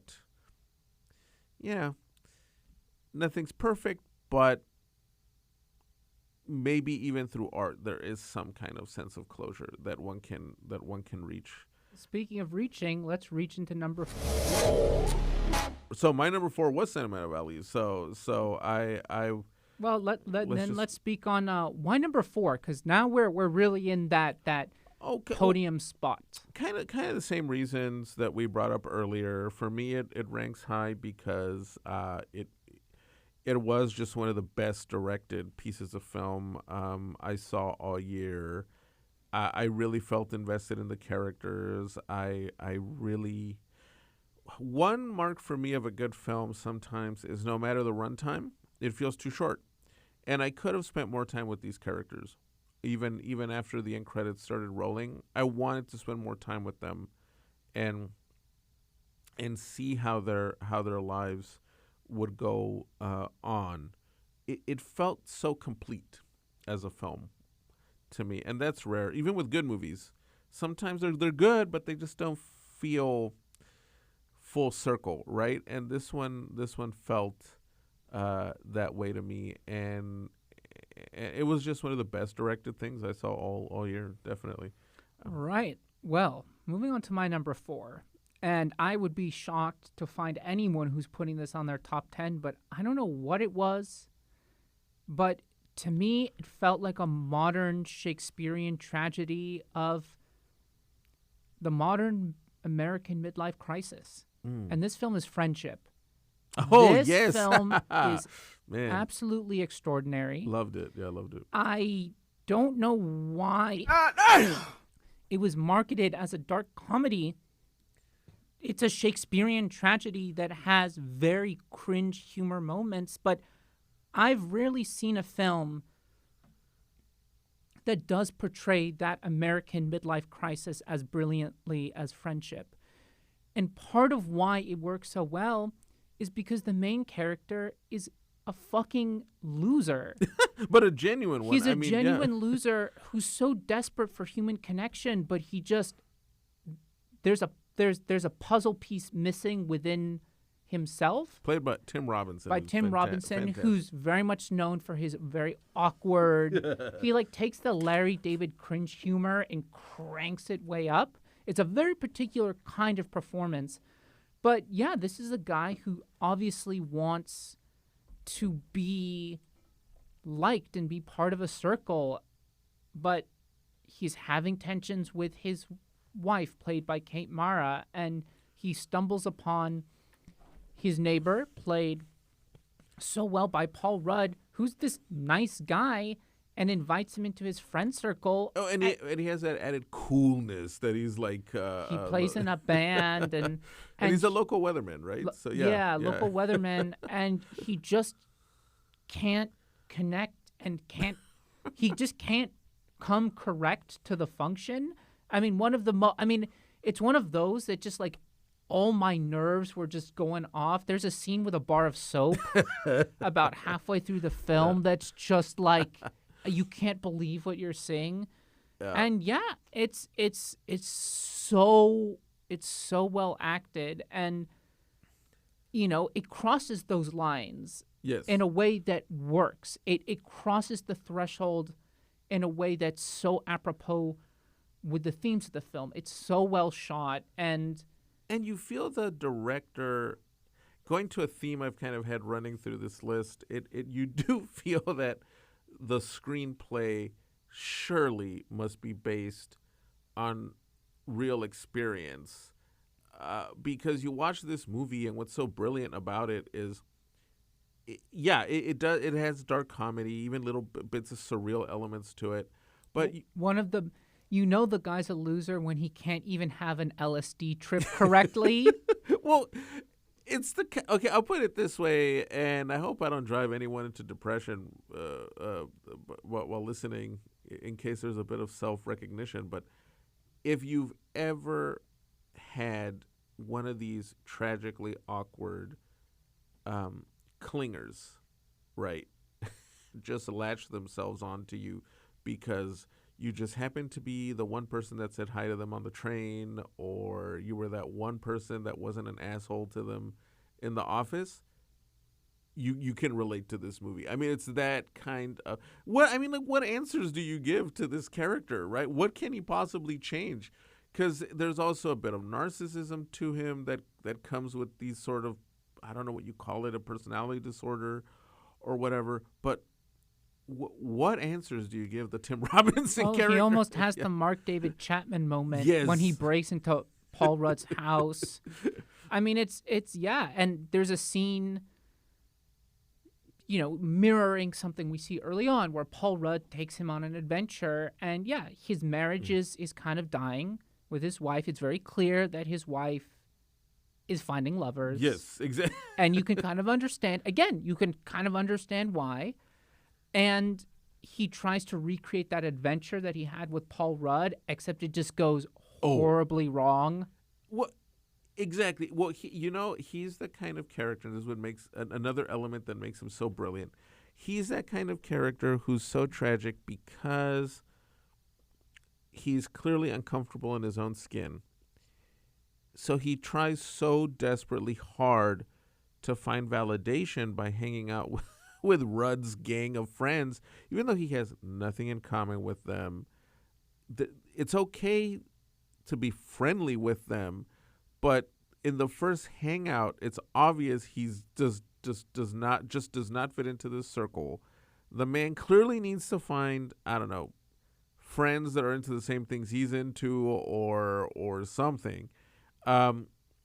But it's like you're just watching this train wreck unfold on screen in such a great way. I mean, it's one of those films that I keep thinking about, kind of iconic moments. There's so many memorable moments.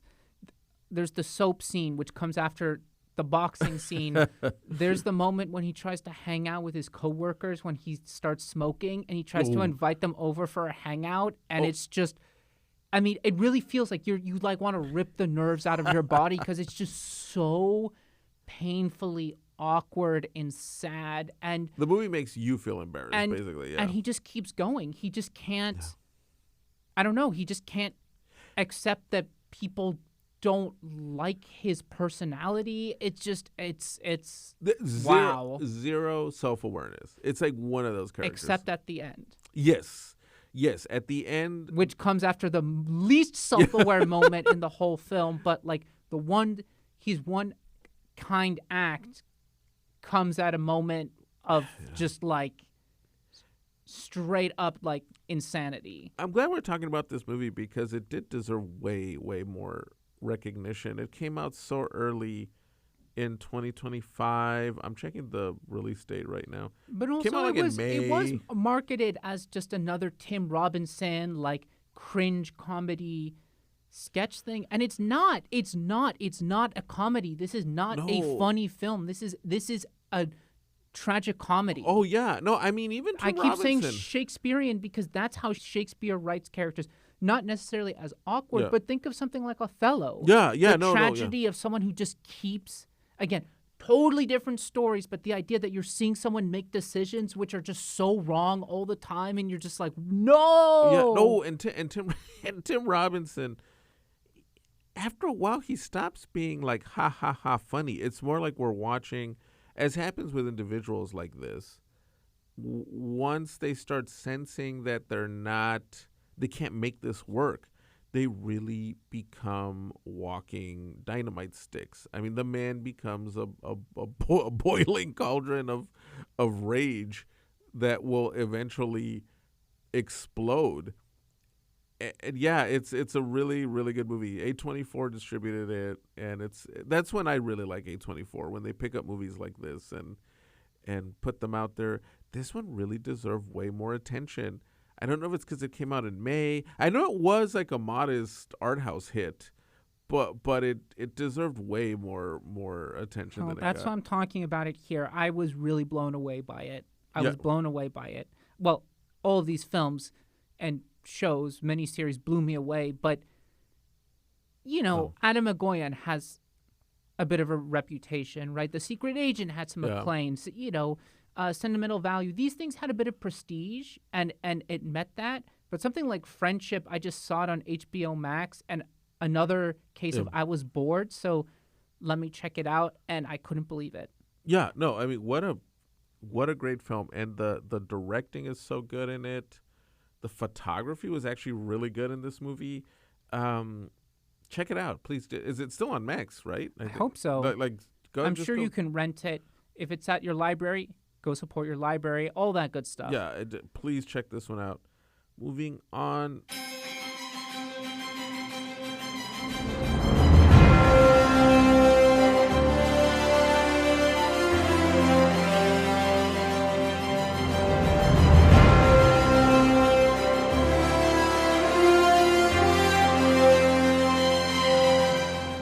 We are at the podium moment. We have our top 3, which means It Was Just an Accident by Iran's Jafar Panahi. This one, I put it here in the list because of not only its cultural significance, even though I just had a funny conversation with your dad about it. He was not the biggest fan of the movie, but and to be fair, I liked it, but I don't know.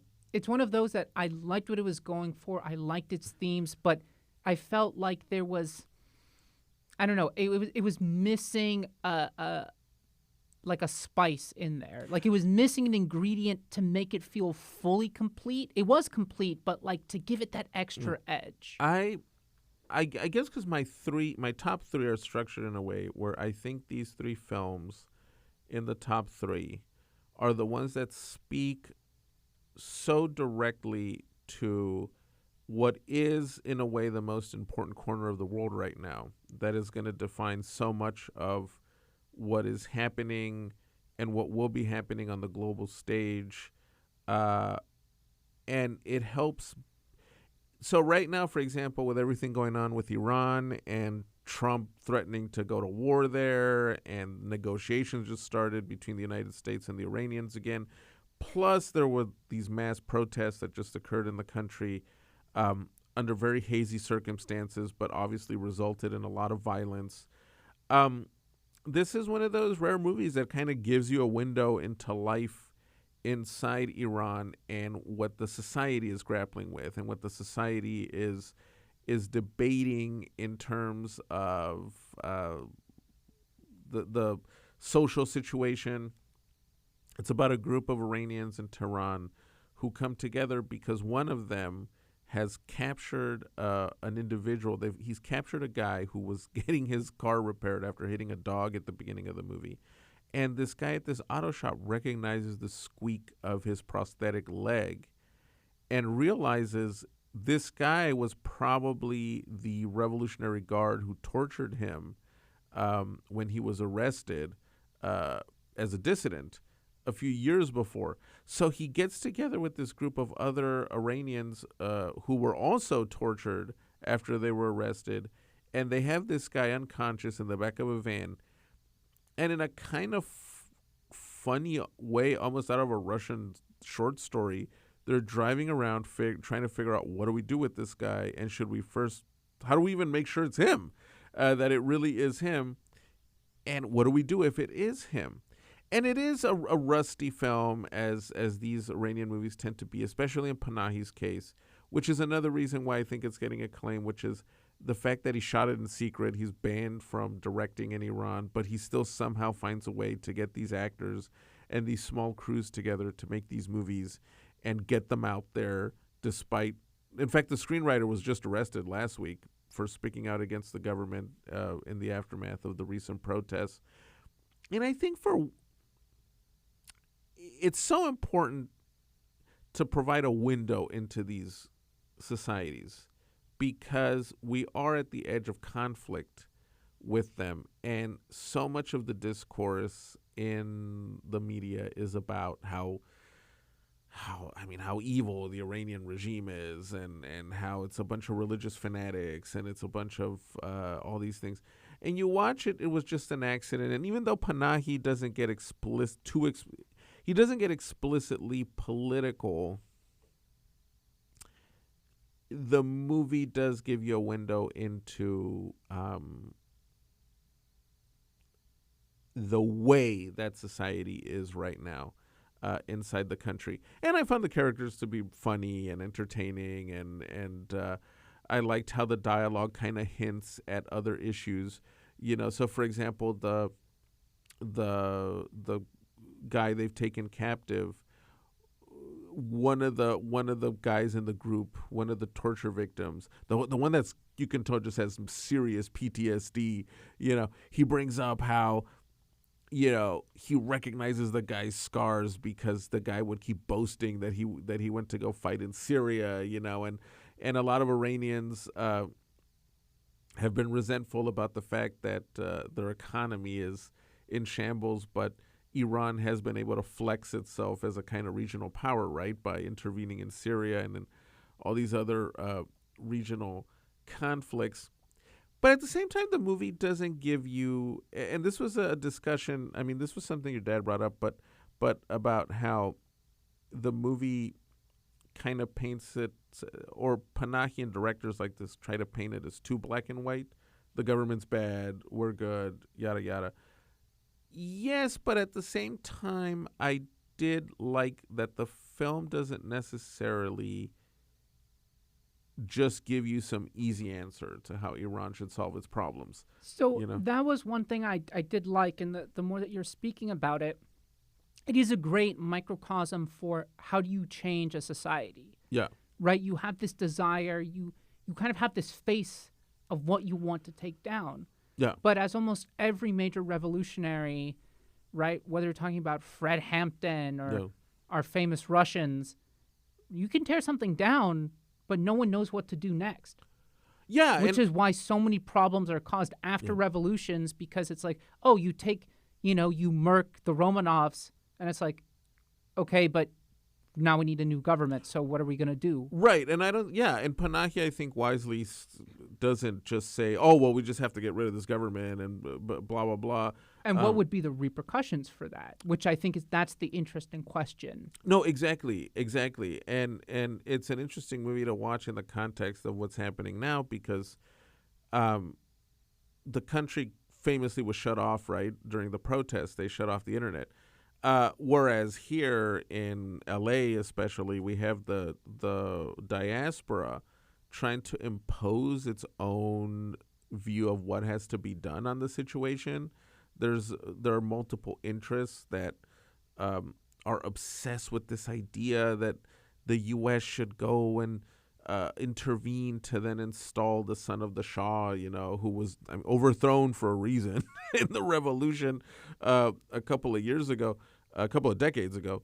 But there's this idea that we should intervene to then install the Shah's son, and that somehow everything will just get better if we install this American puppet back into power over there. Notoriously, his pop notoriously didn't run like a secret police or anything. Oh, exactly. Like yeah. it definitely wasn't like a police state. Exactly, because they didn't torture dissidents. But what is important is, who should be allowed to decide what their country's about? Iranians. The Iranians. Yeah, the Iranian people themselves should decide what should be their future. And you watch this movie and you realize that it's not like they have easy answers right now anyway. There's no, there's want change, and what pieces you want off the board, but it's like you don't know how to make that happen and how to realize it. A film that I put on my best of in 2024, which I think also really does a great job at getting into the headspace of modern Iran, is A Seed of a Sacred Fig. I want to do a huge shout out to that film because it shows you through a family dynamic how that kind of state terror actually feels. And how they're affected by it, like the characters in the Panahi film, they're affected by it, right? Because they live in this environment. But the characters in his movie and in Seed of a Sacred Fig, which connects to the Women Life Freedom movement of 2022, they can kind of fight back or question it or try to get some whatever, try to somehow get some payback for what was done. But they're not shouting slogans and they're not pretending to be people giving answers to. Well, they're not doing CIA-backed psyop films, right? Exactly. Yeah.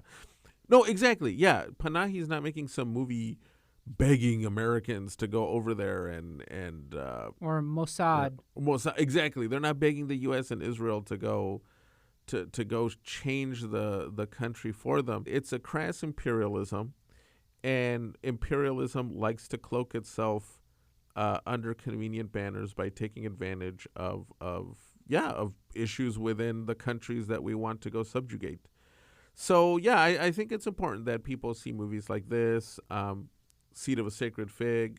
Actually, Panahi's previous film, No Bears, on the Criterion Channel, is also worth seeing.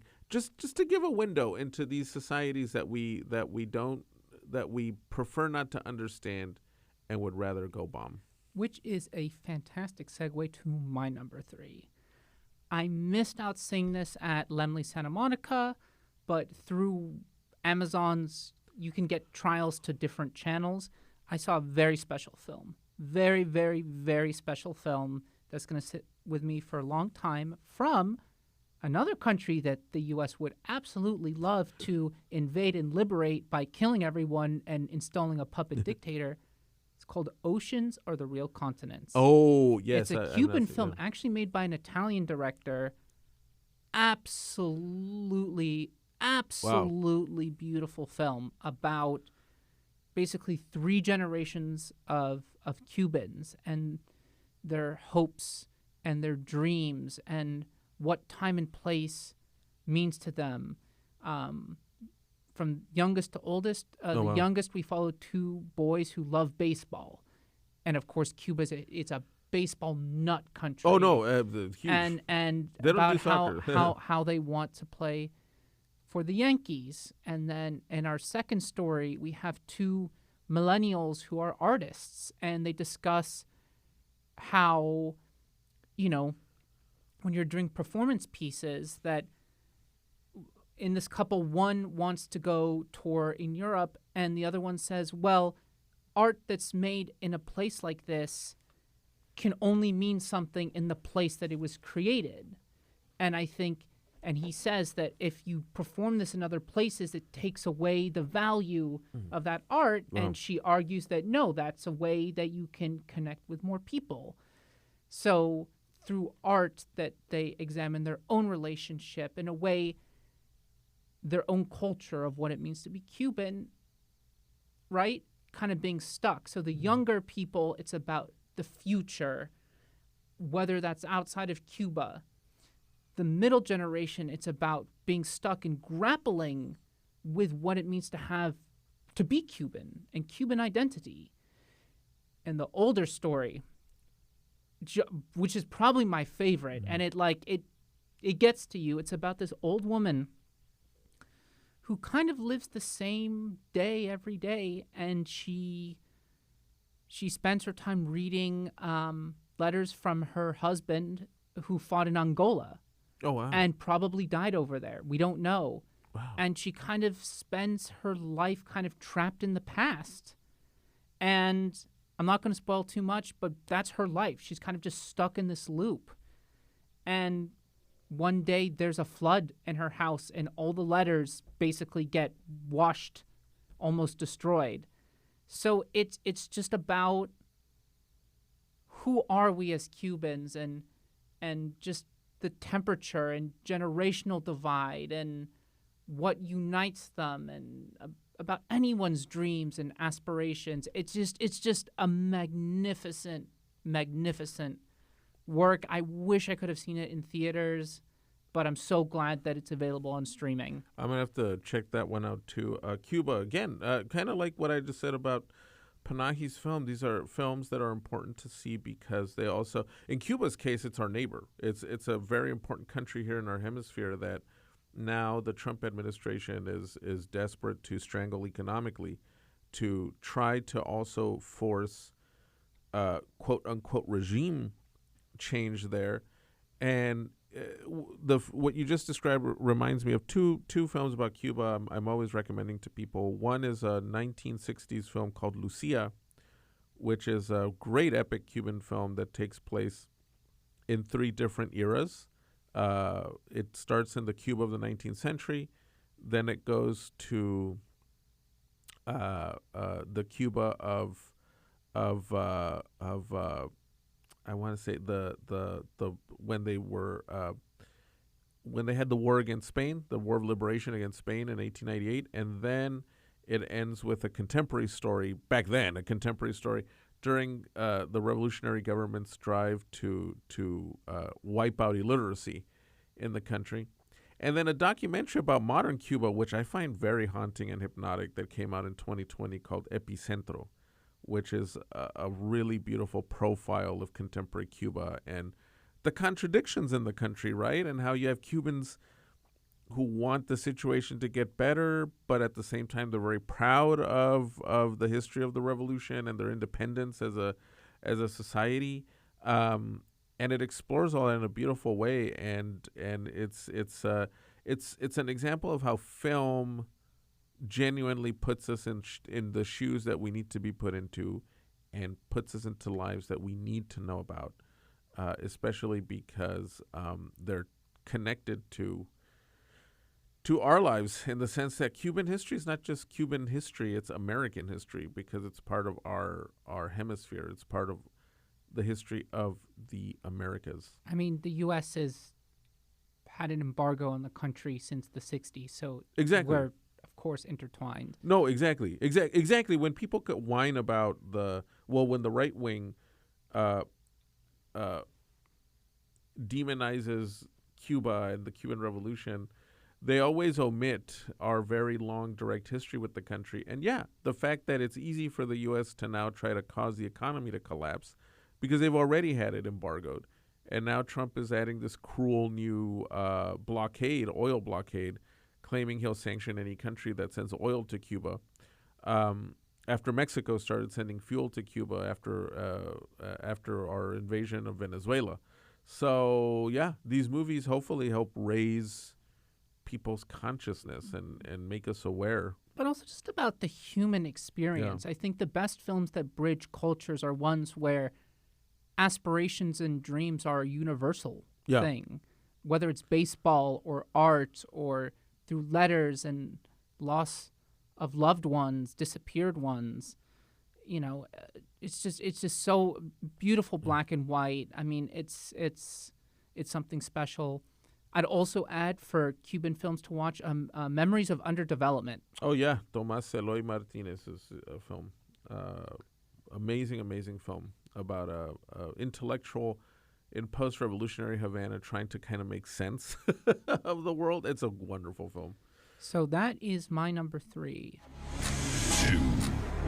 My number 2 is a movie I think they should strap every politician responsible for the genocide in Gaza to watch, and it's Kothar Ben Hania's The Voice of Hind Rajab, which is a shattering document, and rightfully nominated now for the Best International Film Oscar. It's a shattering, dramatic document of just one of the horrific stories that came out of Gaza during, at least the genocide is still going on, but during the peak of the Israeli invasion of the territory between 2023 and 2025. Some of you may remember this story in the news. This 5-year-old Palestinian girl that was trapped in her car after her relatives were killed by Israeli gunfire. And so she calls the Palestinian Red Crescent, basically their version of the paramedics, right? Their version of 911. And these Red Crescent workers were trying to talk to her and keep her calm on the phone while hoping to get rescue services out to her.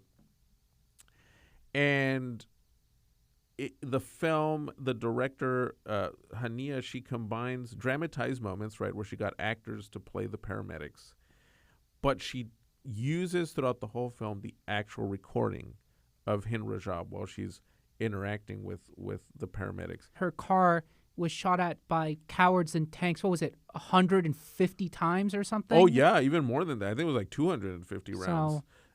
Exactly. So it's one of those films that I've been meaning to watch, and I know it sounds cowardly, but I don't think I can at the moment. Like I know how important it is, and I know what it is, and I should watch it, but I haven't been able to bring myself to do that. No, and it's full of. I mean, it is the kind of film that raises righteous anger and. The craft of the film, is very good. The directing, the cinematography, the way it's edited, the performances are very raw. And I had the good fortune of being able to speak with Hania about her movie on a Zoom interview, and I asked her how she got those performances out of the actors, and she said something very interesting. She said, "Well, that's their actual reactions to the recordings." She goes, "I told the actors to genuinely react to the recording of Hind, and so what you see in the film that is them reacting to the situation genuinely." And I think it's a beautiful film in the sense that it is a film about what it felt like to watch that genocide unfold. Still happening, by the way. It hasn't stopped. Right, but we're talking here about the heaviest, the heaviest of the military invasion by the fascist Netanyahu regime, and it's a beautiful film in the sense that it makes you genuinely feel what a lot of the world felt like to watch helplessly, right, and not be able to do anything aside from protest, post about it, share stories about it, show solidarity, and I think as time goes on, and it'll stand as a powerful document about how it always feels to feel helpless in the face of something horrible, something terrible. But right now, in this moment, when it comes to Gaza, yeah, it's a chronicle that has to be seen because you can't, someone who's not aware of what was happening or what is happening still in Gaza and how it's really the crime of the century, it's hard to deny watching the movie the severity of what took place.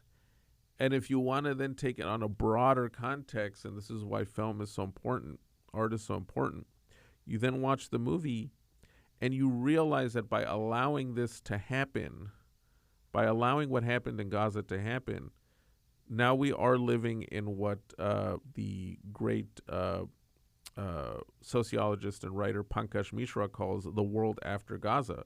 So now when people are in shock over what happened in Minneapolis and the way ICE is behaving, the way international law just doesn't mean jack shit anymore in the world, and how Barely has. Come on, brother. no, yeah, but even now, even more the crass violence that's being practiced, and how that's why Middle Eastern commentators were laughing their heads off when the European Union was shaking in its boots when Trump wanted to invade Greenland, and they had the gall to say things like, "No, but you're violating international law. You can't just you can't just do this."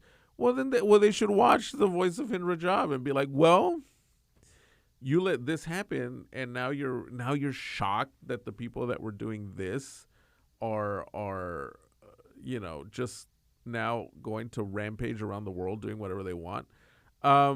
So yeah, it's an important, and kind of like we were saying earlier about Secret Agent and I'm Still Here. In a way, it's a microcosmic story, right? It's just one horror story out of the countless ones, because who knows that we're ever going to really know the actual death count out of Gaza. That I mean, even 100,000 is kind of a conservative estimate at this point of the dead in Gaza, and the people that will still keep dying because of the ongoing bombings and then all the other aftershocks of the conflict.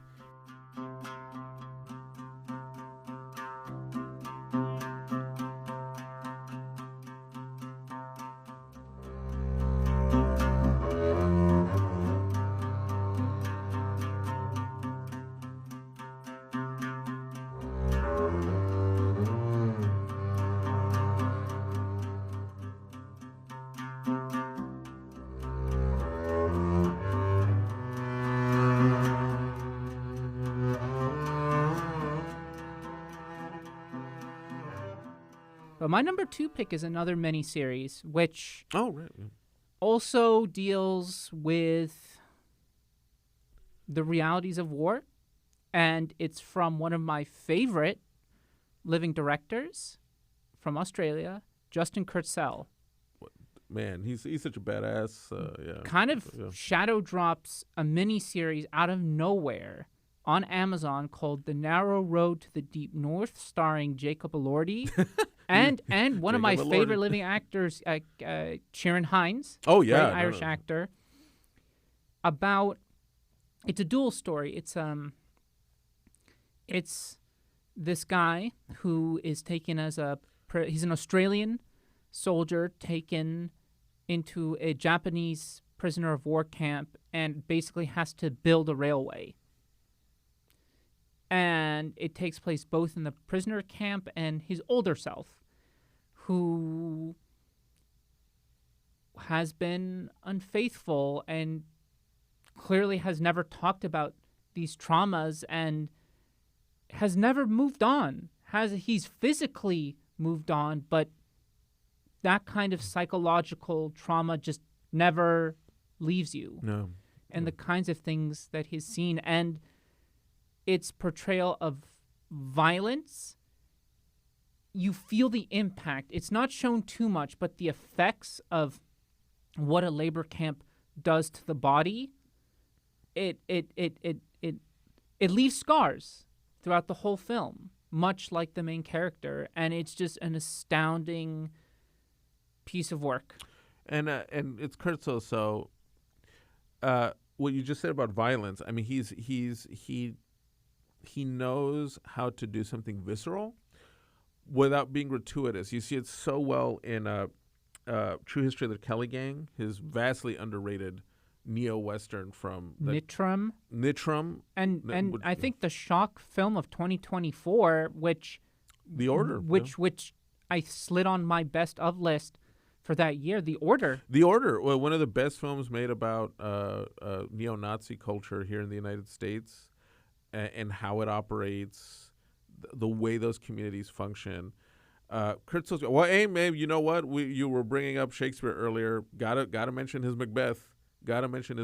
Which I think is one of probably so many Macbeths. Probably my third favorite Macbeth after the Polanski and the Orson Welles Macbeths. His Macbeth it's so visceral, and it's got this great punch, and Marion Cotillard is an amazing Lady Macbeth in it. I've always thought he's a great director of both style, but thoughtfulness. His films are always about something. He's a director that has something to say. And this is the kind of perfect example of how to do a miniseries, because each episode does have an arc to it, but also you don't want to binge this. Yeah. I don't think you could binge it. It's horrifying. Let it marinate, as they say. And one of the great undercurrents is, right, the idea of scars, right? They're building this railway for the Japanese Imperial Army. No. And then you later find out that it was just discontinued after the war. I mean, great sense of history, too, from Kurt Sylvester, which he did so, displayed it so well in True History of the Kelly Gang. It's an exciting piece of work. He even references punk iconography in that film. But you learn so much history also watching it. Like, you get bits of you want to go read more on what he's showing you. Well, let's now go to the drum roll moment.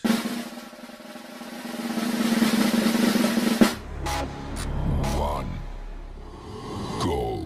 From Ground Zero, a collection of 21 short films made in the midst of an ongoing genocide, each of them different. Some of them more documentary, some of them blend documentary There's even fiction, stop motion in there made by children.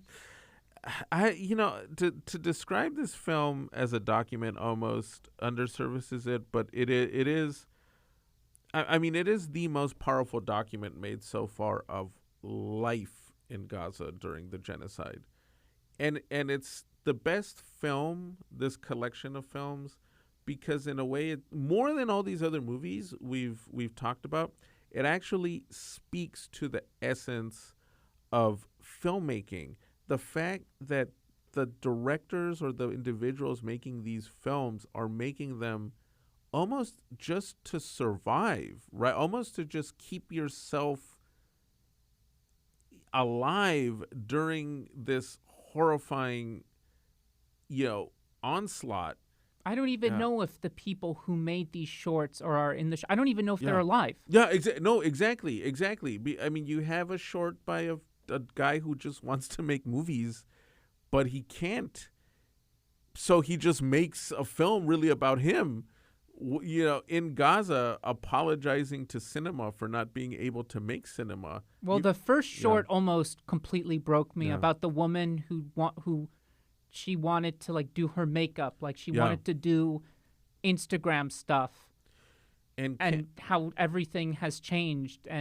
Or the little short, the stop motion short film made by children, which is so poetic and so eloquent, more than most of the quote unquote poetic movies we get with high budgets here in the West. And it's all just about fear, right? The fear of, you're with your mom and dad, but everyone could die. They've almost accepted death in the sense that, we are in a situation where we could just die tonight, where we could die tomorrow. But the other thing that's so brilliant, and Hind Rajab, obviously that subject matter is horrifying, but it's really stuck in that moment, in the sense of that particular instance.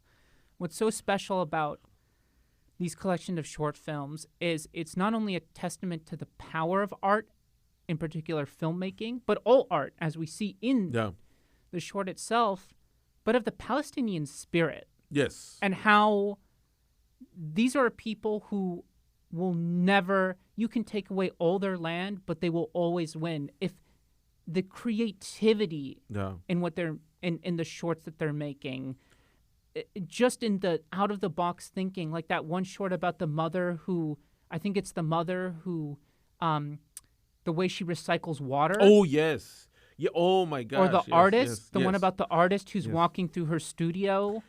and the way they make it work with a cell phone, with a cheap digital camera, and know how to edit or capture these images that are just so memorable,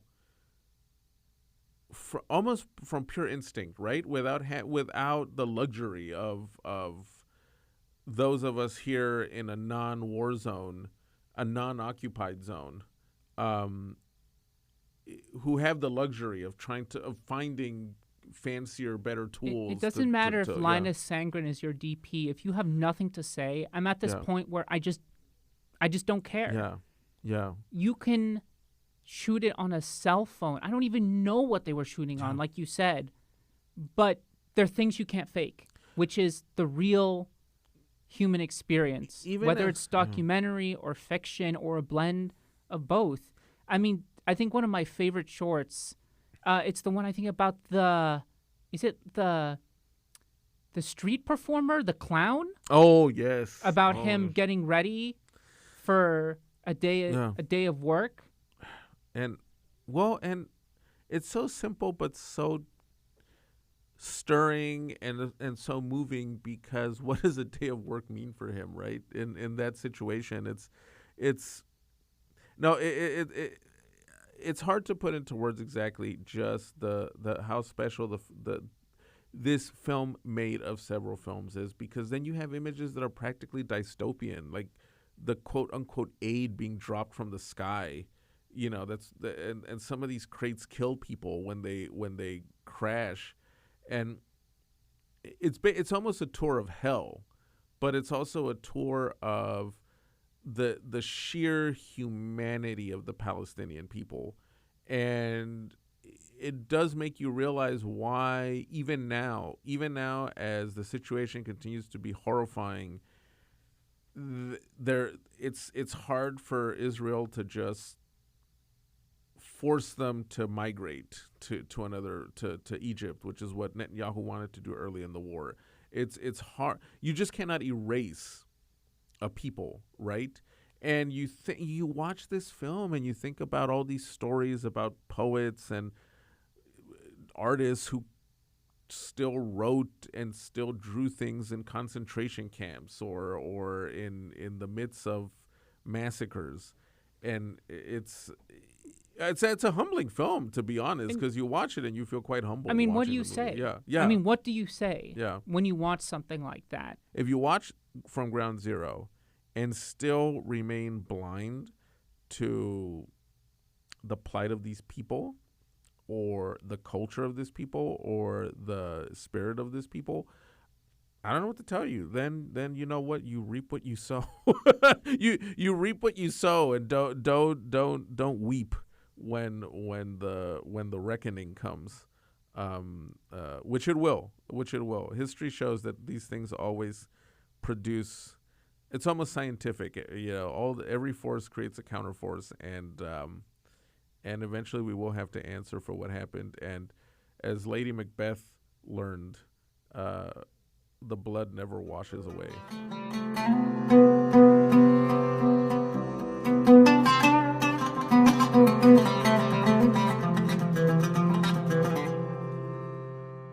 And on that note, that is our definitive list for our favorite films of 2025. Because we've been speaking for quite a while now, I'm just going to run through our list quickly so you guys remember.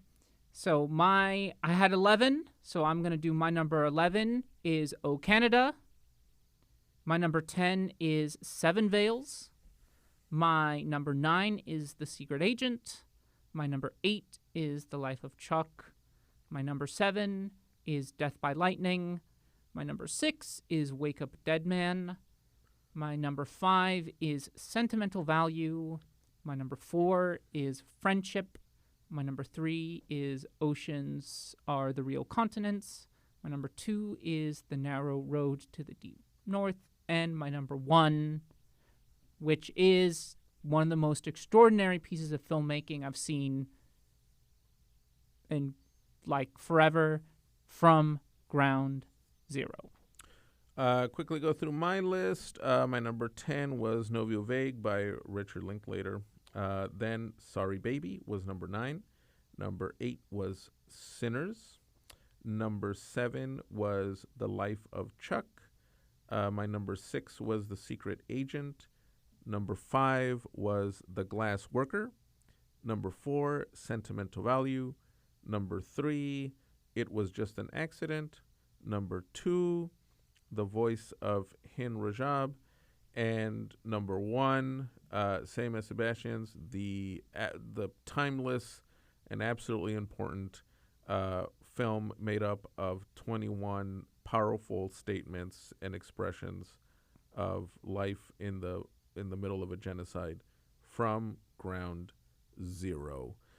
Well, let's see what 2026 has in store in terms of movies. We've already seen a couple of pretty solid flicks. But most importantly, you got to remember to keep watching films, reading books, looking at art, and keep thinking critically, everyone. Till next time. Peace.